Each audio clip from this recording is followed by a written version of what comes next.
चेतावनी भाग दूसरा शब्द 19वां।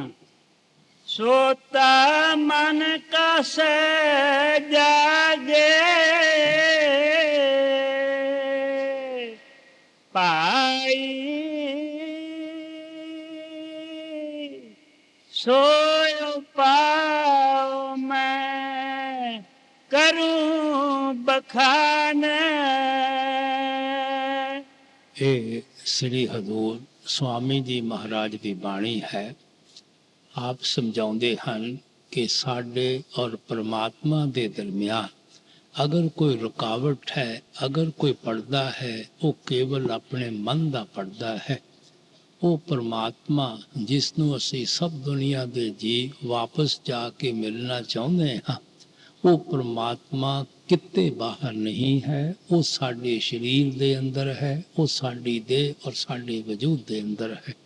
ਸਾਨੂੰ ਨਜ਼ਰ ਨਹੀਂ ਆਉਂਦਾ ਕਿਉਂਕਿ ਸਾਡੇ ਔਰ ਮਾਲਕ ਦੇ ਦਰਮਿਆਨ ਇਹ ਮਨ ਦੀ ਬੜੀ ਜ਼ਬਰਦਸਤ ਰੁਕਾਵਟ ਹੈ। ਇਸੇ ਵਾਸਤੇ ਆਪ ਕਹਿੰਦੇ ਹਨ, ਜਿਨ੍ਹਾਂ ਨੇ ਮਾਰ ਮਨ ਡਾਲਾ उन्हीं को सूरमा कहना, बड़ा बैरी ये मन घट में इसी का जीतना कठना।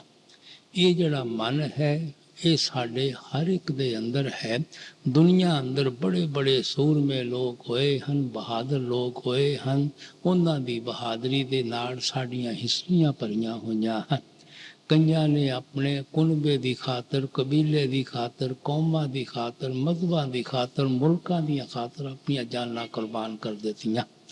ਲੇਕਿਨ ਆਪ ਸਮਝਾਉਂਦੇ ਹਨ ਉਹਨਾਂ ਤੋਂ ਵੀ ਇੱਕ ਵੱਡਾ ਸੂਰਮਾ ਔਰ ਬਹਾਦਰ ਹੈ, ਜਿਹੜਾ ਆਪਣੇ ਨਫਸ ਤੇ ਕਾਬੂ ਪਾ ਲੈਂਦਾ ਹੈ, ਆਪਣੇ ਮਨ ਤੇ ਕਾਬੂ ਪਾ ਲੈਂਦਾ ਹੈ।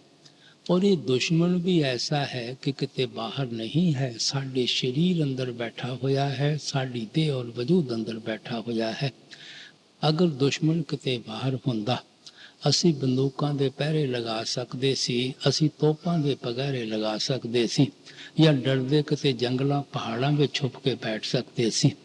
ਲੇਕਿਨ ਆਪ ਸਮਝਾਉਂਦੇ ਹਨ ਇਹ ਐਸਾ ਦੁਸ਼ਮਣ ਹੈ ਕਿ ਜਿਹੜਾ ਸਰੀਰ ਦੇ ਅੰਦਰ ਹੀ ਬੈਠਾ ਹੋਇਆ ਹੈ। ਪਤਾ ਨਹੀਂ ਕਿਹੜੇ ਵੇਲੇ ਧੋਖਾ ਦੇ ਦੇਣਾ ਹੈ, ਕਿਹੜੇ ਵੇਲੇ ਇਸਨੇ ਉਂਗਲੀਆਂ ਤੇ ਨਚਾਉਣਾ ਸ਼ੁਰੂ ਕਰ ਦੇਣਾ ਹੈ। ਕਦੇ ਦੋਸਤ ਬਣ ਕੇ ਗੁੰਮਰਾਹ ਕਰ ਦਿੰਦਾ ਹੈ, ਕਦੇ ਦੁਸ਼ਮਣ ਬਣ ਕੇ ਡਰਾ ਧਮਕਾ ਕੇ ਗਲਤ ਰਸਤੇ ਤੇ ਪਾ ਦਿੰਦਾ ਹੈ। ਇਸੇ ਵਾਸਤੇ ਗੁਰੂ ਨਾਨਕ ਸਾਹਿਬ ਨੇ ਕਿਹਾ ਸੀ, ਨਾਨਕ ਮਨ ਜੀਤੇ ਜਗ ਜੀਤ। ਅਗਰ ਤੁਸੀਂ ਮਨ ਨੂੰ ਜਿੱਤ ਲਵੋਗੇ, ਤੁਸੀਂ ਤਾਂ ਸਾਰੇ ਦੁਨੀਆ ਦੇ ਬਣਾਉਣ ਵਾਲੇ ਨੂੰ ਜਿੱਤ ਲਵੋਗੇ।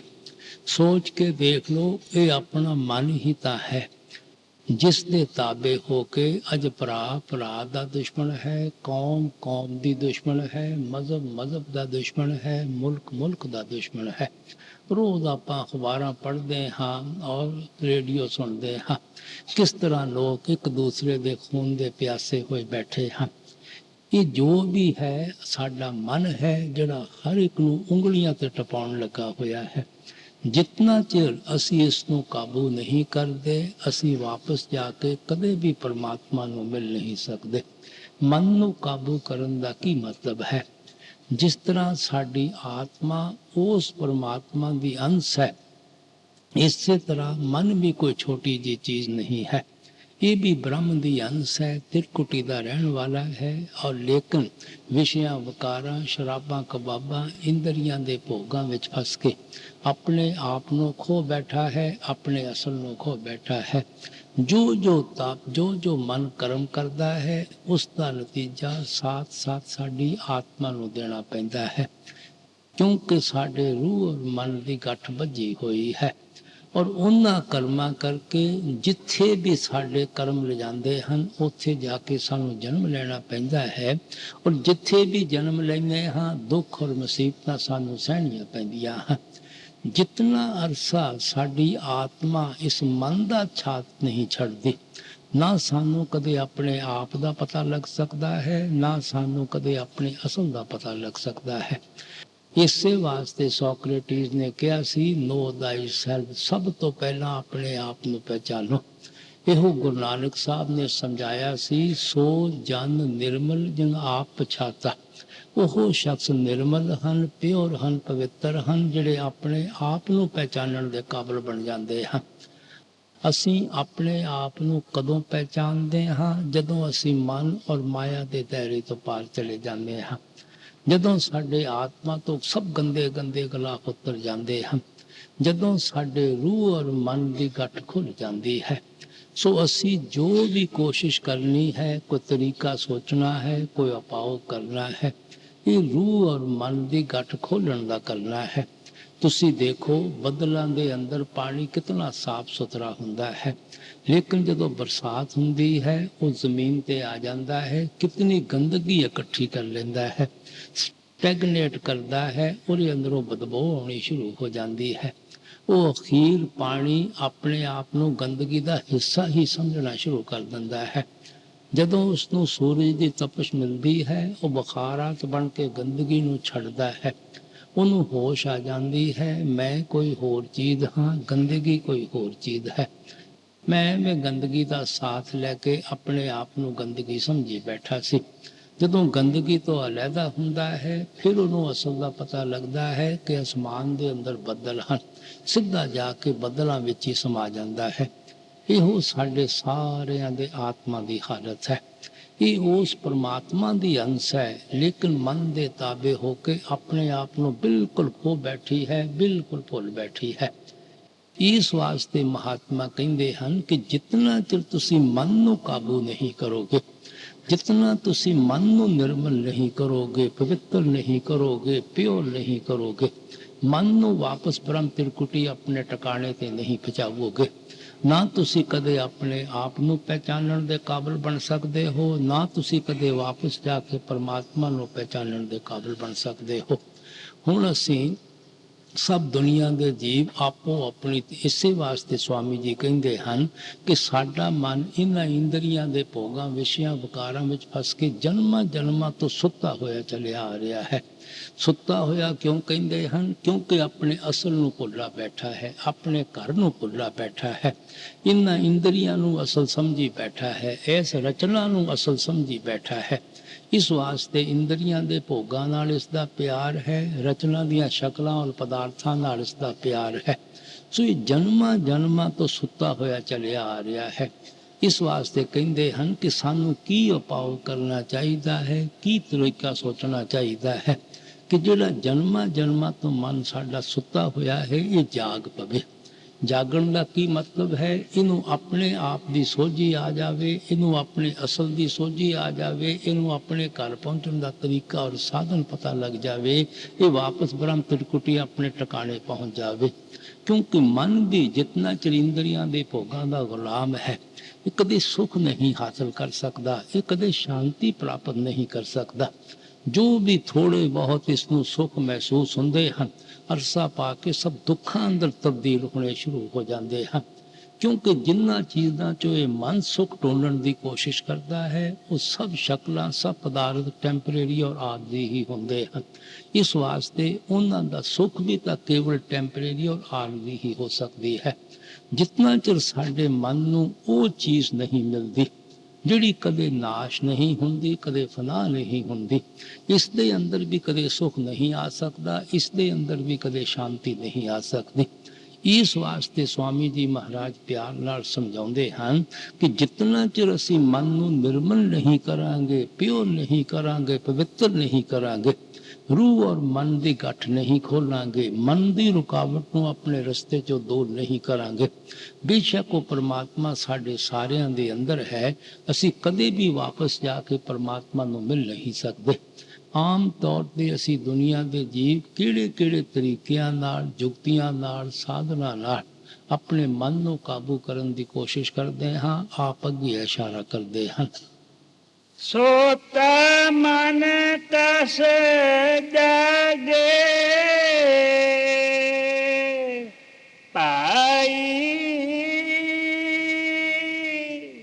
ਸੋਇ ਪਾਉ ਮੈਂ ਕਰੂੰ ਬਖਾਨ, तीर्थ करे बत भी राखे, विद्या पढ़ के हुए सुजान। ਜਦੋਂ ਸੋਚਦੇ ਹਾਂ ਕਿ ਸਾਡਾ ਮਨ ਅਤੀ ਗੰਦਾ ਹੋ ਚੁੱਕਾ ਹੈ, ਅਤੀ ਮੈਲਾ ਹੋ ਚੁੱਕਾ ਹੈ, ਸਾਡੇ ਮਨ ਵਿੱਚ ਖਿਆਲ ਆਉਂਦਾ ਹੈ ਕਿ ਸਾਡੇ ਹਿੰਦੁਸਤਾਨ ਦੇ ਅੰਦਰ 60 ਬੜੇ ਪਵਿੱਤਰ ਤੀਰਥ ਹਨ। ਅਸੀਂ ਉਹਨਾਂ ਤੀਰਥਾਂ ਦੀ ਯਾਤਰਾ ਤੇ ਤੁਰ ਪੈਂਦੇ ਹਾਂ ਕਿ ਸ਼ਾਇਦ ਇਹਨਾਂ ਤੀਰਥਾਂ ਦੇ ਦਰਸ਼ਨ ਕਰਨ ਦੇ ਨਾਲ, ਇਹਨਾਂ ਦੀ ਯਾਤਰਾ ਕਰਨ ਦੇ ਨਾਲ ਸਾਡਾ ਮਨ ਨਿਰਮਲ ਹੋ ਜਾਵੇਗਾ, ਪਿਓਰ ਹੋ ਜਾਵੇਗਾ, ਪਵਿੱਤਰ ਹੋ ਜਾਵੇਗਾ। ਉੱਥੇ ਬੜੇ ਅੱਛੇ ਸਰੋਵਰ ਹਨ, ਉਹਨਾਂ ਅੰਦਰ ਜਾ ਕੇ ਇਸ਼ਨਾਨ ਕਰਨਾ ਸ਼ੁਰੂ ਕਰ ਦਿੰਦੇ ਹਾਂ। ਲੇਕਿਨ ਆਪ ਸਮਝਾਉਂਦੇ ਹਨ ਕਿਤਨੇ ਤੀਰਥ ਯਾਤਰਾ ਕਰ ਲਓ, ਕਿਤਨੇ ਸਰੋਵਰਾਂ ਵਿੱਚ ਇਸ਼ਨਾਨ ਕਰ ਲਓ, ਤੁਹਾਡਾ ਇਸ ਤਰੀਕੇ ਦੇ ਨਾਲ ਕਦੇ ਮਨ ਨਿਰਮਲ ਨਹੀਂ ਹੋ ਸਕਦਾ, ਕਦੇ ਮਨ ਪਿਓਰ ਅਤੇ ਪਵਿੱਤਰ ਨਹੀਂ ਹੋ ਸਕਦਾ। ਕਿਉਂਕਿ ਇਹ ਤੀਰਥ ਸੰਤਾਂ ਮਹਾਤਮਾ ਨੇ ਬਣਾਏ ਹਨ। ਤੀਰਥ ਕਦੇ ਕਿਸੇ ਨੂੰ ਸੰਤ ਮਹਾਤਮਾ ਨਹੀਂ ਬਣਾਉਂਦਾ। ਔਰ ਫਿਰ ਜਿਸ ਪਰਪਸ ਔਰ ਮਕਸਦ ਵਾਸਤੇ ਮਹਾਤਮਾ ਨੇ ਤੀਰਥ ਬਣਾਏ ਸੀ, ਅੱਜ ਉਹਨਾਂ ਤੀਰਥਾਂ ਤੇ ਉਸ ਚੀਜ਼ ਦਾ ਕਦੇ ਕੋਈ ਜ਼ਿਕਰ ਹੀ ਨਹੀਂ ਕਰਦਾ। ਕਿਸੇ ਜਗ੍ਹਾ ਮਵੈਸ਼ੀਆਂ ਦੀ ਮੰਡੀਆਂ ਲੱਗੀਆਂ ਹੋਈਆਂ ਹਨ, ਕਿਸੇ ਜਗ੍ਹਾ ਪੋਲੀਟੀਕਲ ਪਲੇਟਫਾਰਮ ਬਣੇ ਹੋਏ ਹਨ, ਕਿਸੇ ਜਗ੍ਹਾ ਕੌਮਾਂ ਮਜ਼ਹਬਾਂ ਦੇ ਝਗੜਿਆਂ ਦੇ ਗੁਣ ਗਾਏ ਜਾਂਦੇ ਹਨ। ਜਿਨ੍ਹਾਂ ਦੀ ਯਾਦ ਵਿੱਚ ਉਹ ਤੀਰਥ ਬਣਾਏ ਗਏ ਸੀ, ਉਹਨਾਂ ਨੂੰ ਕੋਈ ਸੁਪਨੇ ਅੰਦਰ ਵੀ ਯਾਦ ਕਰਨ ਦੀ ਕੋਸ਼ਿਸ਼ ਨਹੀਂ ਕਰਦਾ। ਉੱਥੇ ਤਾਂ ਲੋਕਾਂ ਨੂੰ ਰੁਪਇਆ ਪੈਸਾ ਇਕੱਠਾ ਕਰਨ ਦੀ ਆਦਤ ਪਈ ਹੋਈ ਹੈ, ਸਾਡੀਆਂ ਜੇਬਾਂ ਖਾਲੀ ਕਰਨ ਦੀ ਆਦਤ ਪਈ ਹੋਈ ਹੈ। ਸੋ ਐਸੇ ਤੀਰਥਾਂ ਤੇ ਜਾ ਕੇ ਅਸੀਂ ਕੀ ਕਰਾਂਗੇ? ਇਹ ਤੀਰਥਾਂ ਦਾ ਕਸੂਰ ਨਹੀਂ ਹੈ, ਸਾਡਾ ਆਪਣਾ ਕਸੂਰ ਹੈ ਜਿਸ ਤਰੀਕਿਆਂ ਦੇ ਨਾਲ ਅਸੀਂ ਇਹਨਾਂ ਤੀਰਥਾਂ ਦਾ ਇਸਤੇਮਾਲ ਕਰਨ ਲੱਗੇ ਹੋਏ ਹਾਂ। ਇਸ ਵਾਸਤੇ ਕਹਿੰਦੇ ਕਿਤਨੇ ਤੀਰਥ ਕਰਕੇ ਦੇਖ ਲਓ, ਕਿਤਨੇ ਸਰੋਵਰਾਂ ਵਿੱਚ ਇਸ਼ਨਾਨ ਕਰਕੇ ਦੇਖ ਲਓ, ਤੁਹਾਡਾ ਮਨ ਕਿਸ ਤਰ੍ਹਾਂ ਨਿਰਮਲ ਹੋ ਸਕਦਾ ਹੈ, ਪਿਓਰ ਔਰ ਪਵਿੱਤਰ ਹੋ ਸਕਦਾ ਹੈ। ਇਸੇ ਵਾਸਤੇ ਗੁਰੂ ਨਾਨਕ ਸਾਹਿਬ ਨੇ ਕਿਹਾ ਸੀ, ਇਹ ਸਰੀਰ ਸਰਵਰ ਹੈ ਸੰਤੋ, ਇਸ਼ਨਾਨ ਕਰੇ ਲਿਵ ਲਾਏ, ਨਾਮ ਇਸ਼ਨਾਨ ਕਰੇ ਸੇ ਜਨ ਨਿਰਮਲ ਸ਼ਬਦੇ ਮੈਲ ਗਵਾਏ। ਭਰਾਵਾ, ਤੈਨੂੰ ਤੇਰੇ ਸਰੀਰ ਤੋਂ ਵੱਡਾ ਦੁਨੀਆ ਅੰਦਰ ਕੋਈ ਤੀਰਥ, ਕੋਈ ਵੱਡਾ ਸਰੋਵਰ ਨਹੀਂ ਮਿਲਣਾ। ਇਹਦੇ ਅੰਦਰ ਵੜ ਕੇ ਇਸ਼ਨਾਨ ਕਰ। ਅਗਰ ਪਰਮਾਤਮਾ ਨਾਲ ਪਿਆਰ ਪਾਉਣਾ ਹੈ, ਕਿਸ ਚੀਜ਼ ਦਾ ਇਸ਼ਨਾਨ ਕਰਨਾ ਪਵੇਗਾ? ਸ਼ਬਦ ਦਾ ਇਸ਼ਨਾਨ ਕਰਨਾ ਪਵੇਗਾ, ਨਾਮ ਦਾ ਇਸ਼ਨਾਨ ਕਰਨਾ ਪਵੇਗਾ। ਇਸ ਵਾਸਤੇ ਆਪ ਫਰਮਾਉਂਦੇ ਹਨ ਕਿ ਉਹਨਾਂ ਤੀਰਥਾਂ ਤੇ ਜਾ ਕੇ ਸਾਨੂੰ ਮਾਲਿਕ ਦੇ ਮਿਲਣ ਦਾ ਸ਼ੌਕ ਪੈਦਾ ਹੋ ਸਕਦਾ ਹੈ, ਪਿਆਰ ਪੈਦਾ ਹੋ ਸਕਦਾ ਹੈ, ਜਾਂ ਸ਼ਾਇਦ ਤਰੀਕਾ ਔਰ ਸਾਧਨ ਵੀ ਮਿਲ ਸਕੇਗਾ। ਲੇਕਿਨ ਤੀਰਥਾਂ ਤੇ ਜਾਣ ਦੇ ਨਾਲ ਮੁਕਤੀ ਨਹੀਂ ਹੈ। ਜੋ ਕੁਝ ਉੱਥੇ ਜਾ ਕੇ ਸਿੱਖ ਕੇ ਆਉਂਦੇ ਹਾਂ, ਉਸ ਦੇ ਉੱਤੇ ਅਮਲ ਕਰਨ ਦੇ ਨਾਲ ਮੁਕਤੀ ਹੈ।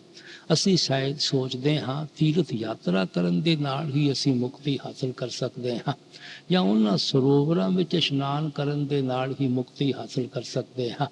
ਇਸੇ ਵਾਸਤੇ ਗੁਰੂ ਨਾਨਕ ਸਾਹਿਬ ਨੇ ਕਿਹਾ ਸੀ, ਹਰ ਮੰਦਰ ਇਹ ਸਰੀਰ ਹੈ, ਗਿਆਨ ਰਤਨ ਪ੍ਰਗਟ ਹੋਏ। ਸਭ ਤੋਂ ਵੱਡਾ ਅਗਰ ਦੁਨੀਆ ਵਿੱਚ ਕੋਈ ਤੀਰਥ ਹੈ, ਸਾਡਾ ਆਪਣਾ ਸਰੀਰ ਹੈ, ਜਿਹਨੂੰ ਗੁਰੂ ਨਾਨਕ ਸਾਹਿਬ ਹਰੀ ਮੰਦਰ ਕਹਿ ਕੇ ਬਿਆਨ ਕਰਦੇ ਹਨ। ਇਹ ਉਹ ਮੰਦਰ ਹੈ ਜਿਸ ਦੇ ਅੰਦਰ ਜ਼ਿੰਦਾ ਹਰੀ ਬੈਠਾ ਹੋਇਆ ਹੈ। ਕ੍ਰਾਈਸਟ ਨੇ ਟੈਂਪਲ ਆਫ ਲਿਵਿੰਗ ਗॉड ਇਸੇ ਵਾਸਤੇ ਕਹਿ ਕੇ ਯਾਦ ਕਰਾਇਆ ਹੈ ਕਿ ਬਾਹਰ ਦੇ ਜਿਹੜੇ ਮੰਦਰ ਮਸਜਿਦ ਗੁਰਦੁਆਰੇ ਬਣਾਏ ਬੈਠੇ ਹੋ, ਉਹਨਾਂ ਅੰਦਰੋਂ ਤੁਹਾਨੂੰ ਪਰਮਾਤਮਾ ਨਹੀਂ ਮਿਲਣਾ। ਅਗਰ ਪਰਮਾਤਮਾ ਦੇਖਣਾ ਚਾਹੁੰਦੇ ਹੋ, ਮਿਲਣਾ ਚਾਹੁੰਦੇ ਹੋ, ਉਹ ਤੁਹਾਡੇ ਸਰੀਰ ਅੰਦਰ ਬੈਠਾ ਹੋਇਆ ਹੈ, ਤੁਹਾਡੀ ਦੇਹ ਔਰ ਵਜੂਦ ਅੰਦਰ ਬੈਠਾ ਹੋਇਆ ਹੈ। ਇਸੇ ਵਾਸਤੇ ਰਿਖੀਆਂ ਮੁਨੀਆਂ ਨੇ ਸਾਡੇ ਸਰੀਰ ਨੂੰ ਨਰ ਨਰੈਣੀ ਦੀ ਕਹਿ ਕੇ ਯਾਦ ਕੀਤਾ ਸੀ। ਇਹ ਉਹ ਦੇਹ ਹੈ ਜਿਹੜੀ ਕਿ ਨਾਰਾਇਣ ਨੇ ਖੁਦ ਪੈਦਾ ਕੀਤੀ ਹੈ, ਜਿਸ ਦੇ ਅੰਦਰ ਉਹ ਖੁਦ ਬੈਠਾ ਹੋਇਆ ਹੈ, ਜਿਸ ਦੇ ਅੰਦਰੋਂ ਹੀ ਆਤਮਾ ਨੂੰ ਮਾਲਕ ਬਣਨ ਦਾ ਫਕਰ ਹਾਸਲ ਹੋ ਸਕਦਾ ਹੈ। ਉਹ ਸਾਡਾ ਸਰੀਰ ਔਰ ਸਾਡੀ ਦੇਹ ਹੈ। ਇਸ ਵਾਸਤੇ ਇਹ ਸਰੀਰ ਤੋਂ ਵੱਡਾ ਦੁਨੀਆ ਅੰਦਰੋਂ ਕਿਹੜਾ ਵੱਡਾ ਤੀਰਥ ਹੋ ਸਕਦਾ ਹੈ। ਇਸੇ ਵਾਸਤੇ ਗੁਰੂ ਸਾਹਿਬ ਕਹਿੰਦੇ, ਕਾਇਆ ਅੰਦਰ ਅੰਮ੍ਰਿਤਸਰ ਸਾਚਾ, ਕਿ ਸਭ ਤੋਂ ਅਗਰ ਦੁਨੀਆ ਅੰਦਰ ਕੋਈ ਵੱਡਾ ਸਰੋਵਰ ਹੈ, ਅੰਮ੍ਰਿਤ ਦਾ ਸਰੋਵਰ ਹੈ, ਉਹ ਸਾਡੇ ਸਰੀਰ ਦੇ ਅੰਦਰ ਹੈ, ਉਹ ਸਾਡੀ ਦੇਹ ਔਰ ਸਾਡੇ ਵਜੂਦ ਦੇ ਅੰਦਰ ਹੈ। ਜਿੱਥੇ ਕਾਂ ਜਾਂਦਾ ਹੈ, ਨਹਾ ਕੇ ਹੰਸ ਬਣ ਕੇ ਨਿਕਲ ਆਉਂਦਾ ਹੈ। ਅਸੀਂ ਮਨਮੁਖ ਲੋਕ ਜਾਂਦੇ ਹਾਂ, ਗੁਰਮੁਖ ਬਣ ਕੇ ਆ ਜਾਂਦੇ ਹਾਂ। ਮਨਮੁਖਾਂ ਨੂੰ ਮਹਾਤਮਾ ਕਊਆ ਕਿਉਂ ਕਹਿੰਦੇ ਹਨ? ਕਊਏ ਦੀ ਕੀ ਖੁਰਾਕ ਹੁੰਦੀ ਹੈ? ਵਿਸ਼ਟਾ ਹੁੰਦੀ ਹੈ, ਗੰਦਗੀ ਹੁੰਦੀ ਹੈ। ਸਾਡੀ ਮਨਮੁਖਾਂ ਦੀ ਕੀ ਖੁਰਾਕ ਹੈ? ਇੰਦਰੀਆਂ ਦੇ ਭੋਗ, ਵਿਸ਼ਿਆਂ, ਵਕਾਰਾਂ, ਸ਼ਰਾਬਾਂ, ਕਬਾਬਾਂ ਦੀਆਂ ਰਸਤਾਂ। ਔਰ ਹੰਸ ਦੀ ਕੀ ਖੁਰਾਕ ਹੈ? ਮੋਤੀ ਹੁੰਦੀ ਹੈ। ਗੁਰਮੁਖਾਂ ਦੀ ਕੀ ਖੁਰਾਕ ਹੈ? ਅੰਦਰ ਅੰਮ੍ਰਿਤ ਨੂੰ ਪੀ ਰਹੇ ਹਨ। ਇਸ ਵਾਸਤੇ ਮਹਾਤਮਾ ਕਹਿੰਦੇ ਹਨ ਕਿ ਜਿਹੜੇ ਅਸੀਂ ਦੁਨੀਆ ਦੇ ਜੀ ਮਨਮੁਖ ਸੀ, ਬਾਹਰ ਤੇ ਗੰਦਗੀ ਨਾਲ ਪਿਆਰ ਪਾਈ ਬੈਠੇ ਸੀ, ਉਸ ਅੰਮ੍ਰਿਤ ਦੇ ਸਰੋਵਰ ਵਿੱਚ ਇਸ਼ਨਾਨ ਕਰਨ ਦੇ ਨਾਲ ਗੁਰਮੁਖ ਬਣ ਕੇ ਆ ਜਾਂਦੇ ਹਾਂ। ਉਸ ਅੰਮ੍ਰਿਤ ਨੂੰ ਆਪਣੇ ਅੰਦਰੋਂ ਪੀਣਾ ਸ਼ੁਰੂ ਕਰ ਦਿੰਦੇ ਹਾਂ। ਇਸੇ ਵਾਸਤੇ ਗੁਰੂ ਨਾਨਕ ਸਾਹਿਬ ਨੇ ਕਿਹਾ ਸੀ ਕਿ ਸਤਿਗੁਰ ਪੁਰਖ ਅੰਮ੍ਰਿਤ ਸਰ ਵੱਡ ਭਾਗੀ ਨਾ ਬਣਾਏ। ਸਤਿਗੁਰ ਪੁਰਖਾਂ ਦੀ ਜਿਹੜੀ ਸੰਗਤ ਔਰ ਸੋਭਤ ਹੈ, ਉਹ ਹੀ ਸਭ ਤੋਂ ਵੱਡਾ ਅੰਮ੍ਰਿਤ ਦਾ ਸਰੋਵਰ ਹੈ। ਲੇਕਿਨ ਕੋਈ ਖੁਸ਼ਕਿਸਮਤ ਭਾਗਾਂ ਵਾਲਾ ਜੀਵ, ਖੁਸ਼ਕਿਸਮਤ ਜੀਵ ਹੈ ਜਿਹੜਾ ਦੁਨੀਆ ਦੇ ਤਾਨਿਆਂ ਮਿਹਣਿਆਂ ਦੀ ਨਾ ਪਰਵਾਹ ਕਰਦਾ ਹੋਇਆ ਇਸ ਅੰਮ੍ਰਿਤ ਦੇ ਸਰੋਵਰ ਵਿੱਚ ਆ ਕੇ ਇਸ਼ਨਾਨ ਕਰਦਾ ਹੈ। ਉਸ ਨੂੰ ਕੀ ਫਾਇਦਾ ਪ੍ਰਾਪਤ ਹੁੰਦਾ ਹੈ? ਉੱਥੇ ਜਨਮ ਜਨਮ ਕੀ ਮਲ ਉਤਰੇ, ਨਿਰਮਲ ਨਾਮ ਦ੍ਰਿੜਾਏ। ਉਹਨਾਂ ਦੀ ਸੰਗਤ ਔਰ ਸੋਭਤ ਵਿੱਚ ਜਾ ਕੇ ਨਾਮ ਦੀ ਕਮਾਈ ਕਰਨ ਦੇ ਨਾਲ ਜਨਮਾਂ ਜਨਮਾਂ ਦੀਆਂ ਮੈਲਾਂ ਉਤਰ ਜਾਂਦੀਆਂ ਹਨ। ਸੋ ਇਹ ਜਿਹੜੀਆਂ ਮਨ ਦੀਆਂ ਜਨਮਾਂ ਦੀਆਂ ਮੈਲਾਂ ਹਨ, ਇਹ ਤੀਰਥਾਂ ਤੇ ਜਾਣ ਦੇ ਨਾਲ ਨਹੀਂ ਉਤਰਨੀਆਂ, ਇਹ ਸਰੋਵਰਾਂ ਵਿੱਚ ਇਸ਼ਨਾਨ ਕਰਨ ਦੇ ਨਾਲ ਨਹੀਂ ਉਤਰਨੀਆਂ। ਇਹ ਤਾਂ ਉਸ ਸ਼ਬਦ ਦੀ ਕਮਾਈ ਨਾਲ ਉਤਰਨੀਆਂ ਹਨ, ਉਸ ਨਾਮ ਦੀ ਕਮਾਈ ਨਾਲ ਉਤਰਨੀਆਂ ਹਨ।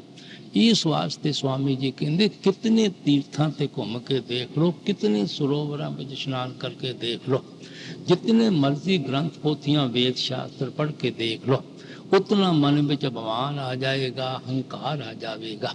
ਆਪਣੇ ਆਪ ਨੂੰ ਬੜੇ ਵਿਦਵਾਨ ਸਮਝਣਾ ਸ਼ੁਰੂ ਕਰ ਦਿੰਦੇ ਹਾਂ, ਲੋਕਾਂ ਨੂੰ ਹਕੀਰ ਸਮਝਣਾ ਸ਼ੁਰੂ ਕਰ ਦਿੰਦੇ ਹਾਂ। ਜਿਸ ਮਨ ਵਿੱਚ ਨਿਮਰਤਾ ਆਉਣੀ ਸੀ, ਆਜਜ਼ੀ ਆਉਣੀ ਸੀ, ਉਹਦੇ ਅੰਦਰ ਹੋਰ ਹੰਕਾਰ ਹੋ ਜਾਂਦਾ ਹੈ। ਇਹ ਕੋਈ ਗ੍ਰੰਥਾਂ ਪੋਥੀਆਂ ਵੇਦਾਂ ਸ਼ਾਸਤਰਾਂ ਦੇ ਪੜ੍ਹਨ ਦਾ ਨੁਕਸ ਨਹੀਂ ਹੈ। ਜਿਸ ਪਰਪਸ ਔਰ ਮਕਸਦ ਨਾਲ ਪੜ੍ਹਦੇ ਹਾਂ, ਇਹ ਸਾਡੇ ਪੜ੍ਹਨ ਦਾ ਨੁਕਸ ਹੈ। ਸੋ ਇਸ ਵਾਸਤੇ ਆਪ ਫਰਮਾਉਂਦੇ ਹਨ, ਗ੍ਰੰਥਾਂ ਪੋਥੀਆਂ ਵੇਦਾਂ ਸ਼ਾਸਤਰ ਨੇ ਤਾਂ ਸਾਡੇ ਅੰਦਰ ਸ਼ੌਕ ਪੈਦਾ ਕਰਨਾ ਹੈ, ਪਿਆਰ ਪੈਦਾ ਕਰਨਾ ਹੈ, ਤਰੀਕਾ ਦੱਸਣਾ ਹੈ, ਸਾਧਨ ਦੱਸਣਾ ਹੈ। ਉਹਨਾਂ ਦੇ ਪੜ੍ਹਨ ਦੇ ਅੰਦਰ ਮੁਕਤੀ ਨਹੀਂ ਹੈ। ਜੋ ਕੁਝ ਪੜ੍ਹਦੇ ਹਾਂ ਉਸ ਦੇ ਉੱਤੇ ਅਮਲ ਕਰਨ ਦੇ ਉੱਤੇ ਮੁਕਤੀ ਹੈ। ਅਗਰ ਸਾਰੀ ਉਮਰ ਰੇਲਵੇ ਦੇ ਟਾਈਮ ਟੇਬਲ ਨੂੰ ਹੀ ਪੜ੍ਹਦੇ ਰਹਾਂਗੇ, ਪੜ੍ਹਾਉਂਦੇ ਰਹਾਂਗੇ, ਰੇਲਵੇ ਦਾ ਸਫ਼ਰ ਤਾਂ ਕਦੇ ਕਿਸੇ ਦਾ ਤੈਅ ਨਹੀਂ ਹੁੰਦਾ। ਅਗਰ ਸਾਰੀ ਉਮਰ ਡਾਕਟਰ ਦੀਆਂ ਕਿਤਾਬਾਂ ਦਾ ਮਤਾਲਾ ਹੀ ਕਰਦੇ ਰਹਿਣਾ ਹੈ, ਜਿਸਮ 'ਚੋਂ ਬਿਮਾਰੀਆਂ ਤਾਂ ਕਦੇ ਸਾਡੀਆਂ ਨਹੀਂ ਦੂਰ ਹੋ ਸਕਦੀਆਂ। ਅਗਰ ਹਮੇਸ਼ਾ ਖਾਣੇ ਬਣਾਉਣ ਦੀ ਕਿਤਾਬ ਹੀ ਪੜ੍ਹਦੇ ਰਹਾਂਗੇ, ਪੜ੍ਹਾਉਂਦੇ ਰਹਾਂਗੇ, ਸਾਡੇ ਪੇਟ ਵਿੱਚ ਤਾਂ ਖਾਣਾ ਕਦੇ ਨਹੀਂ ਪੈਣਾ, ਜਿਤਨਾ ਚਿਰ ਉਸ ਦੇ ਉੱਤੇ ਅਮਲ ਨਹੀਂ ਕਰਦੇ। ਸੋ ਪੜ੍ਹਨ ਦਾ ਇਸ ਇਹੋ ਪਰਪਸ ਹੈ ਤਾਂ ਕਿ ਅਸੀਂ ਉੱਤੇ ਅਮਲ ਕੀਤਾ ਜਾਵੇ। ਜੋ ਕੁਝ ਮਿਲਣਾ ਹੈ ਉਹ ਅਮਲ ਕਰਨ ਨਾਲ ਮਿਲਣਾ ਹੈ, ਪੜ੍ਹਨ ਪੜ੍ਹਾਉਣ ਨਾਲ ਕੁਝ ਨਹੀਂ ਮਿਲਣਾ। ਇਸ ਵਾਸਤੇ ਸਵਾਮੀ ਜੀ ਪਿਆਰ ਨਾਲ ਕਹਿੰਦੇ ਹਨ ਕਿ ਗ੍ਰੰਥਾਂ ਪੋਥੀਆਂ ਵੇਦਾਂ ਸ਼ਾਸਤਰਾਂ ਦੇ ਪੜ੍ਹਨ ਪੜ੍ਹਾਉਣ ਦੇ ਵਿੱਚ ਵੀ ਮੁਕਤੀ ਨਹੀਂ ਹੈ। ਅਸੀਂ ਸੋਚਦੇ ਹਾਂ ਕਿਸੇ ਦੇ ਗੁਜ਼ਰਨ ਤੇ ਭੋਗ ਪਾ ਦਿਓ, ਅਰਦਾਸ ਕਰ ਦਿਓ, ਆਪੇ ਉਹਦੀ ਜੋਤੀ ਜੋਤ ਵਿੱਚ ਸਮਾ ਜਾਵੇਗੀ, ਆਪੇ ਪਰਮਾਤਮਾ ਉਹਨੂੰ ਮੁਕਤੀ ਦੇ ਦੇਵੇਗਾ। ਇਹ ਤਾਂ ਜੋਤੀ ਸਾਨੂੰ ਆਪਣੇ ਜੀਂਦੇ ਜੀ ਉਸ ਜੋਤ ਵਿੱਚ ਲੜਾਉਣੀ ਪੈਂਦੀ ਹੈ। ਇਹ ਮੁਕਤੀ ਸਾਨੂੰ ਜੀਂਦੇ ਜੀ ਹਾਸਲ ਕਰਨੀ ਪੈਂਦੀ ਹੈ।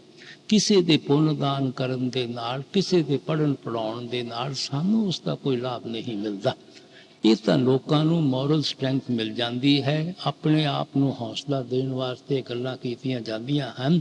ਲੇਕਿਨ ਜਿਹਨੇ ਜਾਣਾ ਸੀ ਉਹਨੇ ਤਾਂ ਆਪਣੇ ਕਰਮਾਂ ਦੇ ਬਮੂਜਬ ਜਿੱਥੇ ਮੁਨਾਸਬ ਸਮਝੇਗਾ ਪਰਮਾਤਮਾ, ਉਹਨੇ ਉੱਥੇ ਹੀ ਉਹਨੂੰ ਜਗ੍ਹਾ ਦੇ ਦੇਣੀ ਹੈ। ਇਸ ਵਾਸਤੇ ਸਵਾਮੀ ਜੀ ਮਹਾਰਾਜ ਸਾਨੂੰ ਇਹਨਾਂ ਵਹਿਮਾਂ ਭਰਮਾਂ ਚੋਂ ਕੱਢਦੇ ਹਨ। ਮਤੇ ਕਿਸੇ ਦੇ ਮਨ ਵਿੱਚ ਖਿਆਲ ਹੋਵੇ ਕਿ ਸ਼ਾਇਦ ਗ੍ਰੰਥਾਂ ਪੋਥੀਆਂ ਦੇ ਭੋਗ ਪਾਉਣ ਦੇ ਨਾਲ ਜਾਂ ਪੜ੍ਹਨ ਪੜ੍ਹਾਉਣ ਦੇ ਵਿੱਚ ਅਸੀਂ ਮੁਕਤੀ ਹਾਸਲ ਕਰ ਸਕਾਂਗੇ। तीर्थ करे बरत भी राखे, विद्या पढ़ के हुए सुजान, खोज जप तप संयम बहु वेद तारे, मौनी हुए निदान। ਫਿਰ ਅਸੀਂ ਕਈ ਦਫਾ ਵਰਤ ਰੱਖਣਾ ਸ਼ੁਰੂ ਕਰ ਦਿੰਦੇ ਹਾਂ। ਕੋਈ 40 ਦਿਨ ਦਾ ਵਰਤ ਰੱਖ ਲੈਂਦਾ ਹੈ, ਕੋਈ 10 ਦਿਨ ਦਾ ਵਰਤ ਰੱਖਦਾ ਹੈ, ਕੋਈ 1 ਦਿਨ ਦਾ ਵਰਤ ਰੱਖਦਾ ਹੈ। ਆਪ ਸਮਝਾਉਂਦੇ ਹਨ ਭੁੱਖੇ ਰਹਿਣ ਦੇ ਨਾਲ ਵੀ ਸਾਨੂੰ ਪਰਮਾਤਮਾ ਨਹੀਂ ਮਿਲਦਾ। ਜੰਗਲਾਂ ਪਹਾੜਾਂ ਵਿੱਚ ਜਾ ਕੇ ਘਾਸ ਫੂਸ ਖਾ ਕੇ ਗੁਜ਼ਾਰਾ ਕਰਨ ਦੇ ਨਾਲ ਵੀ ਸਾਨੂੰ ਕਦੇ ਮੁਕਤੀ ਨਹੀਂ ਹੋ ਸਕਦੀ। ਜਾਂ ਮੂੰਹ ਧਾਰ ਲਿਆ, ਮੰਗ ਕੇ ਨਹੀਂ ਖਾਣਾ, ਆਪਣੇ ਆਪ ਕੋਈ ਦੇ ਦੇਵੇ ਤਾਂ ਖਾਣਾ ਹੈ, ਨਹੀਂ ਤਾਂ ਕਹਿ ਕੇ ਕਦੇ ਨਹੀਂ ਖਾਣਾ। ਜ਼ੁਬਾਨ ਨਾਲ ਨਾ ਮੰਗਿਆ, ਹੱਥ ਨਾਲ ਨਾ ਮੰਗਿਆ, ਸਲੇਟ ਤੇ ਲਿਖ ਕੇ ਮੰਗ ਲਿਆ, ਕਾਗਜ਼ ਤੇ ਲਿਖ ਕੇ ਮੰਗ ਲਿਆ, ਪੇਟ ਤਾਂ ਜ਼ਰੂਰ ਖਾਣਾ ਮੰਗੇਗਾ। ਕਿਤਨਾ ਕੁ ਚਿਰ ਸਾਡਾ ਪੇਟ ਭੁੱਖਾ ਰਹਿ ਸਕਦਾ ਹੈ। ਇਸ ਵਾਸਤੇ ਸਵਾਮੀ ਜੀ ਇਹਨਾਂ ਵਹਿਮਾਂ ਭਰਮਾਂ ਚੋਂ ਕੱਢਦੇ ਹਨ। ਨਾ ਤਾਂ ਕਦੇ ਵਰਤ ਕੀਤੇ ਕਿਸੇ ਨੂੰ ਮੁਕਤੀ ਮਿਲਦੀ ਹੈ, ਨਾ ਮੂਨ ਧਾਰਨ ਨਾਲ ਮੁਕਤੀ ਮਿਲਦੀ ਹੈ। ਭੀਖ ਧਾਰਨ ਨਾਲ ਘਰ-ਬਾਰ ਛੱਡ ਕੇ ਤੁਸੀਂ ਜੰਗਲਾਂ ਪਹਾੜਾਂ ਵਿੱਚ ਛੁਪ ਜਾਵੋ, ਚਿੱਟੇ ਉਤਾਰ ਕੇ ਚਲੇ ਜਾਓ, ਭਗਵੇਂ ਪਾ ਕੇ ਚਲੇ ਜਾਵੋ, ਜਟਾਂ ਰੱਖ ਲਵੋ, ਕੰਨ ਪੜਵਾ ਲਵੋ, ਜਾਂ ਤੁਸੀਂ ਹੋਰ ਆਪਣੇ ਜਿਸਮ ਤੇ ਭਬੂਤ ਵਗੈਰਾ ਲਗਾ ਦੇਵੋ। ਇਹੋ ਜਿਹੇ ਕਰਮ ਕਾਂਡ ਕਰਨ ਦੇ ਨਾਲ ਵਿੱਚ ਵੀ ਮੁਕਤੀ ਨਹੀਂ ਹੈ। ਜਾਂ ਤੁਸੀਂ ਹਵਨ ਵਗੈਰਾ ਲੱਗੇ ਰਹੋ, ਪੁੰਨ ਦਾਨ ਕਰਦੇ ਰਹੋ, ਇਹਨਾਂ ਚੀਜ਼ਾਂ ਵਿੱਚ ਵੀ ਮੁਕਤੀ ਨਹੀਂ ਹੈ। ਜਾਂ ਤੁਸੀਂ ਖੜਾਵਾਂ ਪੂਜਦੇ ਰਹੋ, ਸਮਾਧਾਂ ਤੇ ਮੱਥੇ ਮਾਰਦੇ ਰਹੋ, ਮਹਾਤਮਾ ਦੇ ਮੰਜਿਆਂ ਦੇ ਪਾਵੇ ਘੁੱਟਦੇ ਰਹੋ, ਮਕਾਨਾਂ ਦੇ ਇਰਦ ਗਿਰਦ ਚੱਕਰ ਮਾਰਦੇ ਰਹੋ। ਇਹਨਾਂ ਬਾਹਰਮੁਖੀ ਸਾਧਨਾ ਵਿੱਚ ਕਦੇ ਅੱਜ ਤੱਕ ਕਿਸੇ ਨੂੰ ਮੁਕਤੀ ਪ੍ਰਾਪਤ ਨਹੀਂ ਹੋਈ। ਸਵਾਮੀ ਜੀ ਹਰ ਕਿਸਮ ਦੇ ਵਹਿਮਾਂ ਭਰਮਾਂ ਸੰਕਲਪਾਂ ਚੋਂ ਸਾਡੇ ਖਿਆਲ ਨੂੰ ਕੱਢਣੇ ਚਾਹੁੰਦੇ ਹਨ ਕਿ ਇਹਨਾਂ ਤਰੀਕਿਆਂ ਦੇ ਨਾਲ ਕਦੇ ਤੁਹਾਡਾ ਮਨ ਨਿਰਮਲ ਨਹੀਂ ਹੋ ਸਕਦਾ, ਕਦੇ ਤੁਹਾਡਾ ਮਨ ਪਿਓਰ ਔਰ ਪਵਿੱਤਰ ਨਹੀਂ ਹੋ ਸਕਦਾ। जप तप संयम बहु वेद तारे, मौनी हुए निदान, अशोप हम बहुत कीने, तो भी ये मन जगनयन। इस किस्म के कई उपाव करके देख लो, हट कर्मा दे जरिए और बाहर मुखी साधना दे जरिए, पुण्य दान दे जरिए गुरु नानक साहब बड़ी अच्छी तरह खोल खोल के समझाते हैं। कितने हवन करके देख लो, कितने हट कर्म करके देख लो। इतना पुण्य दान करो कि सोने का किला भी दान कर दो, मंझा दान कर दो, घोड़ियां दान कर दो, हाथी दान कर देवो, तां भी थोड़े मन विच गमान ही रहेगा, देखो मैं कितना पुण्य कीता है, कितना दान कीता है। ये बाहरमुखी साधना दे जरिए कदे किसी का मन निर्मल नहीं हो सकता, कदे किसी का पवित्र नहीं हो सकता। अगर असी मन को काबू करना चाहते हाँ, सानू इसकी नेचर और तबीयत के मतलब बड़ा सोच और विचार करना पैंदा है। असी देखते हाँ कि साडा मन लज्जत दा आशिक है। एक चीज़ नाल आपां प्यार करते हाँ, उस तो आपां नूं कोई होर साफ सुथरी अगर चीज़ नज़र आ जाए, असी उसनूं छड्ड के दूसरियां चीज़ां मगर दौड़ना शुरू कर दिंदे हाँ। कोई भी दुनिया का मोह, कोई भी दुनिया का प्यार साडे मन नूं हमेशा वास्ते कदे भी लैके खड़ा नहीं हो सकता। सारी जिंदगी नूं अखां अगे रखो, बचपन दे अंदर कितना माता पिता नाल प्यार हुंदा सी। 2 मिनट घरों बाहर जाते सी, आपां चीखां मारनियां शुरू कर दिंदे सी। लेकिन जदों स्कूलां कालजां विच जाते हाँ, ओह प्यार अपना यारां दोस्तां भैणां भरावां नाल हो जाता है। शादी हुंदी है, बीवी बाल बच्चियां नाल हो जाता है। बुजुर्ग हुंदे हाँ, कौमां मज़हबां मुल्कां रुपए पैसे नाल हो जाता है। एक प्यार है, कितनियां शक्लां बदलदा है, कितने रूप बदलदा है। लेकिन कोई भी प्यार साडे मन नूं कदे भी लैके खड़ा नहीं हो सकता। जितना चिर साडे मन नूं दुनिया दे मोह तो, दुनिया दे प्यार तो उच्चा और सुच्चा प्यार नहीं मिलेगा, ये दुनिया दा मोह, दुनिया दा प्यार कदे छड्डण नूं तैयार नहीं हुंदा। वो किस चीज़ दी लज्जत है, किस चीज़ दा प्यार है, जिसनूं पाके ही साडा मन दुनिया दा मोह छड़ सकेगा, दुनिया दा मन प्यार छड़ सकेगा। अगे जाके इशारा करते हैं, आशय हम बहुत कीने, तो भी ये मन जगनयन। खोजत खोजत सतगुर पाए, उन ये जुगत कही परमान। सत्संग करो संत को सेवो, ਤਨ ਮਨ ਕਰੋ ਕੁਰਬਾਨ। ਜਦੋਂ ਹਾਰ ਕੇ ਥੱਕ ਕੇ ਅਸੀਂ ਕਿਸੇ ਗੁਰਮੁਖ ਦੀ ਸੰਗਤ ਵਿੱਚ ਜਾਂਦੇ ਹਾਂ, ਗੁਰਮੁਖਾਂ ਦੀ ਸੋਭਤ ਵਿੱਚ ਜਾਂਦੇ ਹਾਂ, ਸੁਆਮੀ ਜੀ ਫਰਮਾਉਂਦੇ ਹਨ, ਉਹ ਸਾਨੂੰ ਸਮਝਾਉਂਦੇ ਹਨ ਕਿ ਤੁਹਾਡਾ ਮਨ ਲੱਜ਼ਤ ਦਾ ਆਸ਼ਕ ਹੈ। ਜਿਤਨਾ ਚਿਰ ਤੁਸੀਂ ਦੁਨੀਆ ਦੇ ਮੋਹ ਔਰ ਪਿਆਰ ਤੋਂ ਮਨ ਨੂੰ ਉੱਚਾ ਔਰ ਸੁੱਚਾ ਪਿਆਰ ਨਹੀਂ ਦਿਓਗੇ, ਇਹ ਦੁਨੀਆ ਦਾ ਮੋਹ ਔਰ ਪਿਆਰ ਕਦੇ ਛੱਡਣ ਨੂੰ ਤਿਆਰ ਨਹੀਂ ਹੁੰਦਾ। ਉਹ ਸਮਝਾਉਂਦੇ ਹਨ ਕਿ ਅਗਰ ਤੁਸੀਂ ਮਨ ਨੂੰ ਕਾਬੂ ਕਰਨਾ ਚਾਹੁੰਦੇ ਹੋ, ਗੁਰਮੁਖਾਂ ਦੀ ਸੰਗਤ ਕਰਨੀ ਚਾਹੀਦੀ ਹੈ, ਸਾਧੂ ਸੰਤਾਂ ਮਹਾਤਮਾ ਦੀ ਸੋਭਤ ਕਰਨੀ ਚਾਹੀਦੀ ਹੈ।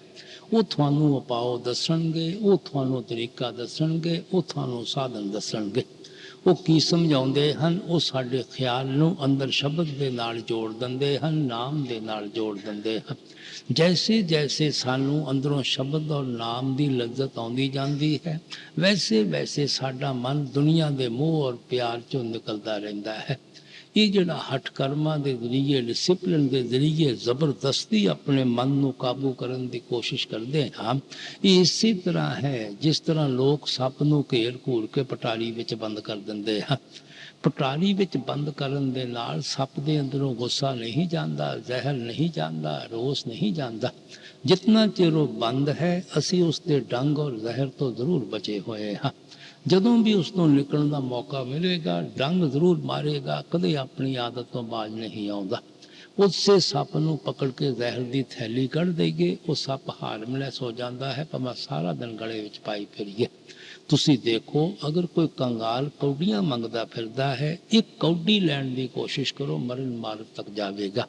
10 ਰੁਪਏ ਦਾ ਨੋਟ ਉਹਦੇ ਹੱਥ ਵਿੱਚ ਦੇ ਦਿਓ, ਕੌਡੀਆਂ ਵਾਲੀ ਮੁੱਠ ਤਾਂ ਆਪਣੇ ਆਪ ਹੀ ਢਿੱਲੀ ਹੋ ਜਾਂਦੀ ਹੈ। ਇਸ ਵਾਸਤੇ ਮਹਾਤਮਾ ਕਹਿੰਦੇ ਹਨ ਕਿ ਤੁਹਾਡਾ ਮਨ ਲੱਜ਼ਤ ਦਾ ਆਸ਼ਿਕ ਹੈ, ਇਹ ਕਦੇ ਪੁੱਤਰਾਂ ਧੀਆਂ ਦੇ ਪਿਆਰ ਛੱਡਣ ਨੂੰ ਤਿਆਰ ਨਹੀਂ ਹੋਵੇਗਾ, ਕੌਮਾਂ ਮਸਬਾਂ ਮੁਲਕਾਂ ਦੇ ਝਗੜੇ ਛੱਡਣ ਨੂੰ ਤਿਆਰ ਨਹੀਂ ਹੋਵੇਗਾ, ਸ਼ਰਾਬਾਂ ਕਬਾਬਾਂ ਦੀਆਂ ਲਜ਼ਤਾਂ ਨਹੀਂ ਛੱਡੇਗਾ, ਧਨ ਦੌਲਤ ਦਾ ਪਿਆਰ ਨਹੀਂ ਛੱਡੇਗਾ।